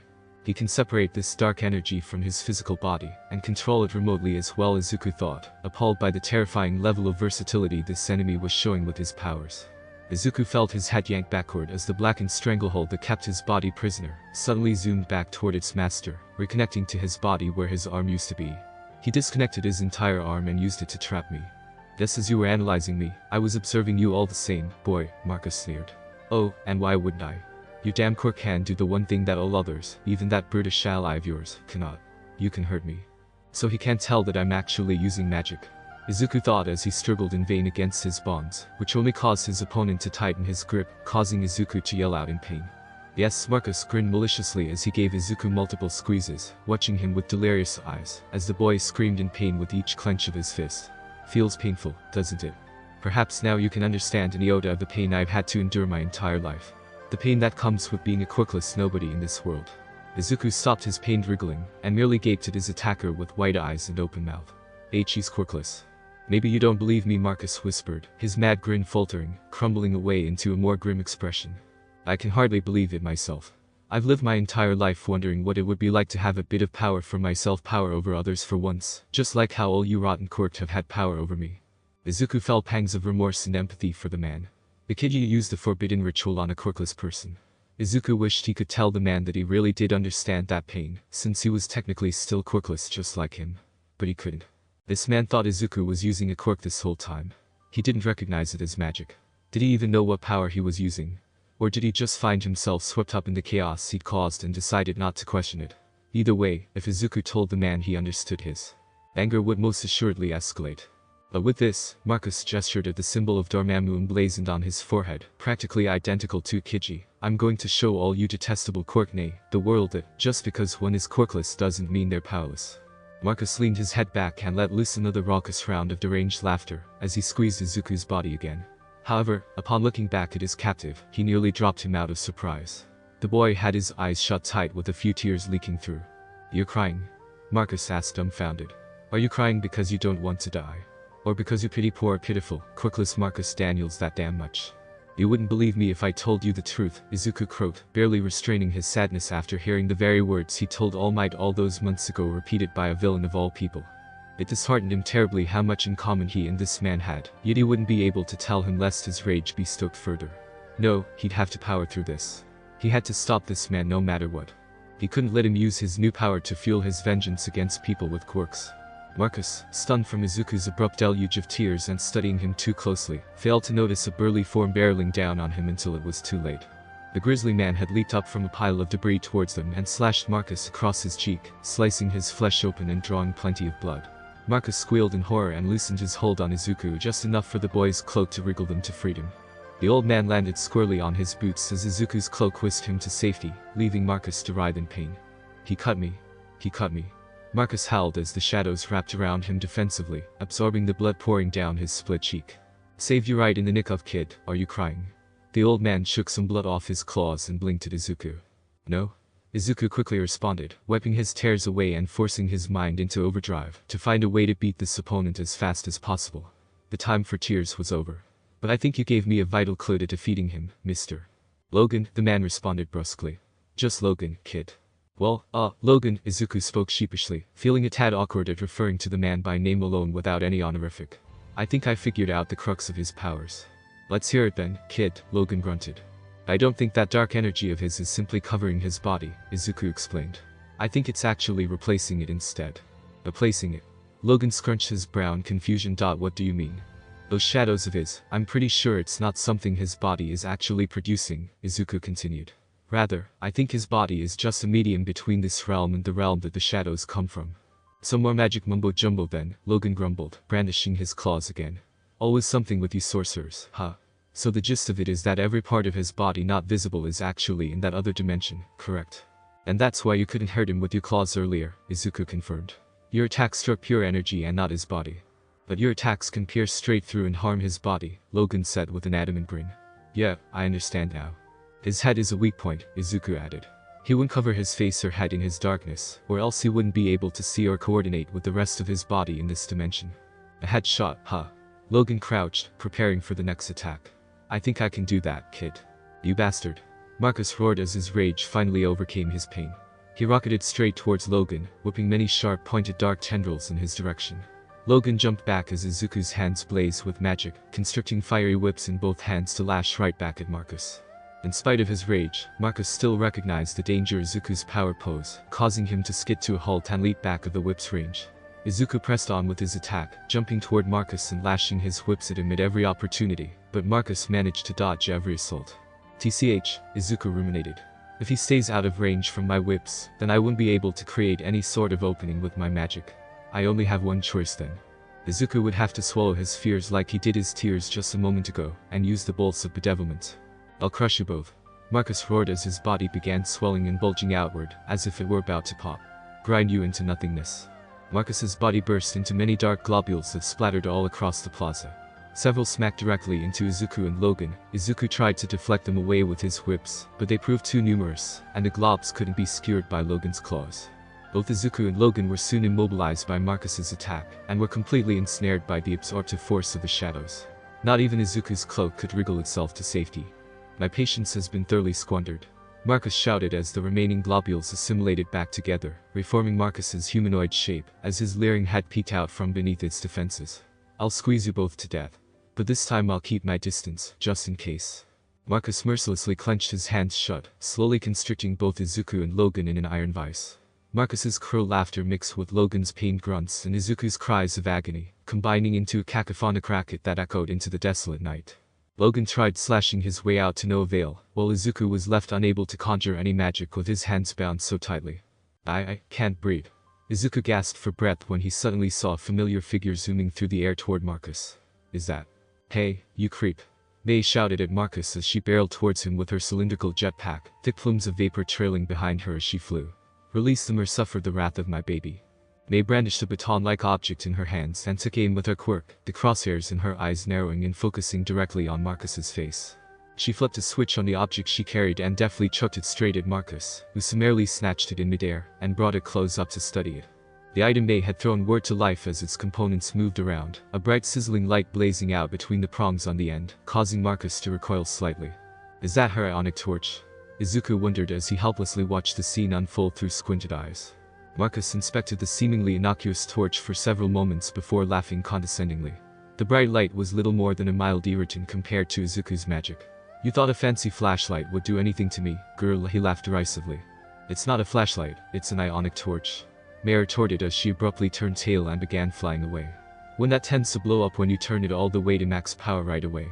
Marcus didn't even have enough time to properly register Mei's words before the torch he held to his face abruptly exploded, scorching his exposed head in a rush of incendiary heat and flame. He jerked about wildly, screaming from the intense pain that blindsided him. Marcus's frenzied movements gave Izuku and Logan the opportunity they needed to jostle themselves loose of his tight bonds. Alright, just what we needed. Izuku yelled as he flexed his hands, preparing to weave his next spell. I'll get you another opening. No? Logan growled, dashing forward with his eyes dead set on Marcus's writhing body. I'll get you your opening. You just prepare to finish it. Izuku opened his mouth to protest, but any words would have been drowned out by the ferocious roar Logan let loose when he launched himself at Marcus, claws poised perfectly to strike. Marcus locked eyes with his assailant right as Logan swung his left arm, driving his claws through Marcus's cheeks, skewering his mouth and slamming him down on the ground. Marcus's cries of agony and thrashing only escalated as Logan kept him pinned. Now, kid. Logan roared as he twisted the claws harpooned in Marcus's mouth, digging them into the ground beneath them. Izuku flew up above them both, cloak billowing majestically behind him as his fingers cackled with resplendent electricity. He looked down and saw Logan refusing to budge from his spot. I need you to get out of the way. Izuku cried out. It's fine, kid. Logan yelled back. I can handle any spell you throw at me, Gak. Logan bit his cheeks to suppress the surging pain he was assailed with. He glanced down and saw that Marcus had impaled his abdomen with several wickedly sharp dark spikes, the bloodied appendages flailing madly as they tried to pry Logan off their conjure. Logan. Izuku gasped fearfully as he watched the spikes run his ally through. End it. Logan roared as he coughed up a significant amount of blood. No? Marcus roared right back, his flails becoming more and more desperate as he saw past Logan and saw the lightning building in Izuku's hands. I won't let it end here. I won't allow myself to fall to your damned quirks. Izuku slowly inhaled as he locked eyes with Marcus, swallowing whatever regret and remorse remained, and allowing his resolve to fully blossom along with his lightning. I'm not using a quirk, Izuku said softly before unleashing the full torrent of his spell directly upon Logan and Marcus's bodies. Bolts of bedevilment. The crackling of lightning and the dying screams of Marcus dominated the night air. The park and the surrounding blocks were briefly illuminated white and yellow, before the light inevitably faded along with Izuku's spell, leaving two sizzling bodies in its wake. Only one of the bodies got back up to his feet. Logan stumbled back over to Izuku's side as his wounds slowly but surely dissipated, his impaled abdomen closing shut, and the burns all over his arms and backside from the bolts fading out of existence. Both Izuku and Logan observed Marcus lying squarely on his back, breathing raggedly as his once shadowy body seemed to flake and crumble away into numerous sizzling embers. What do you know, Marcus rasped, chuckling lightly as he kept his gray eyes locked on the sky above him. I can't feel anything anymore. Izuku winced as his pity and remorse reemerged. All Marcus sighed as his torso and legs fully crumbled away, his ashy remains carried away into the Manhattan sky by the November breeze. Painless, exactly what I wanted.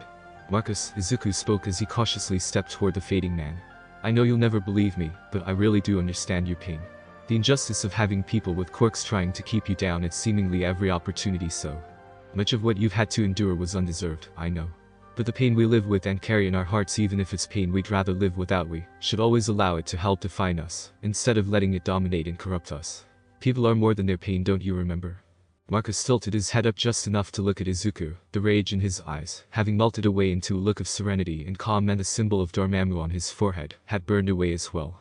Unfortunately, Marcus murmured with one final, weak smile. I don't. Marcus's head collapsed into a sooty pile along with the rest of his body, the wind collecting and scattering what was left of his ashen remains across the park. Izuku fell to his knees, choking back a sob just as a portal opened up across the park, a pale Dr. Strange rushing through, swiveling his head until he caught sight of his student. Panicked eyes met listless ones, and Strange seemed to understand the situation immediately. Strange, Logan grunted as he walked forward, giving Izuku a consolatory pat on the shoulder as he passed by. Nice of you to join us, Hidini. Logan, Strange spoke softly, a hint of surprise evident in his voice. You helped my student. You got a problem with that, bub? Logan glowered as he strode past Strange. No, Strange replied, turning to watch the man retrieve his scorched jacket from where he'd left it. It's just a bit surprising since, like me, you aren't a legal pro-hero. That certainly caused Izuku's ears to perk. The boy raised his head and stared at the man's retreating backside with confusion etched on his face. Wait. Izuku called out. Logan stopped in his tracks. If you aren't a pro-hero, then why? Logan was silent for a few moments before he reached into one of the pockets of his ruined jacket. He pulled out an obnoxiously large Cuban cigar and approached the still flaming wreckage of one of the destroyed vendors. He brushed the tip of the cigar against the flaming metal and promptly stuck it in his mouth, puffing out smoke. Well, kid, Logan said with a barely visible grin. Just consider it payment for a few things you did, or rather, for a few things you've yet to do. Both Strange and Izuku gave Logan curious stares as he stalked off into the night. My name's Izuku Midoriya. Izuku called out to Logan before he fully disappeared from view. Not just kid. Yeah, I know. Logan barked back before the darkness of the night removed him from view entirely. You're quite an anomaly, Logan. Strange furrowed his brow and pondered as he stared off toward where that man just was. The first widely reported quirk in the world was from the city of King, China, and yet you were born way before that incident, weren't you? Back to the drawing board for you, huh? Izuku heard Mei's lamentable voice. He turned his head and saw that she had landed a fair distance away, and was cradling several broken components in her hands, her ionic torch. Hatsum. Izuku yelled as he bolted towards her, sliding to her side as she picked up what remained of her torch's singed prongs. Hey, are you okay? Sentient fabric, huh? Mei glanced at Izuku with narrowed, teasing eyes. I didn't know that animating clothes involved flaming whips or bolts of lightning. Eh? Izuku blinked before laughing apologetically. Gee, guess I should at least be honest with how that was a complete lie, huh? Still, thank you. You really saved me back there. You're welcome. Mei beamed and punched Izuku in the arm. Although you definitely owe me now. I expect you to come to me and only me for your support tech for at least the entirety of your first year at UA. Yeah, I will, promise. Izuku said embarrassedly. One thing I don't understand, though, Mei said, casting a curious glance at Izuku. Why did you lie about your quirk? Oh crap. Well, you see, Izuku began, carefully considering how to best explain his lie with his teacher present in the plaza, before he found his backside and cloak suddenly embroiled in a sticky substance of some kind. Mei let out a startled yell as she was likewise tangled in the sticky webbing. Wait, Izuku realized. Webbing. I got two of them, Mr. Stark. An excited voice rang out across the night sky as a figure landed silently before them. You really shouldn't call me by my real name when we're on duty, kid, another voice, more casual this time, rang out. It's not professional. Izuku and Mei turned their heads as a metallic armored man flew toward them, his repulsors slowing him to a halt as he landed with a clunk. Oh my god, Izuku gawked at the red and blue spider costume that emerged into view. I can't believe it, Mei stared dumbstruck at the gold and red armored suit striding towards him. It's Spider-Man. It's Iron Man. Author notes. Hot damn, this chapter was a blast to write. I think this is my favorite chapter thus far for this story aside from chapter 9. This chapter got finished a lot later than I anticipated too, so I hope you find this enjoyable as well. The battle against Blackout has barely ended, and the two most anticipated Marvel characters have finally made their first appearance in this story. Next chapter will detail how Stark and Parker receive Izuku and Mei, along with a bit of the fallout from Marcus's rampage, as well as some more gleaming into Kiji and All for One schemes. Don't expect a particularly long chapter next time, but I will still make the conclusion of this arc as insightful as possible. As always, feel free to follow this story if you enjoy my writing and if you haven't already, and leave a review comment if you'd like. Let me know how well you think I did. Until next time, +Ultra.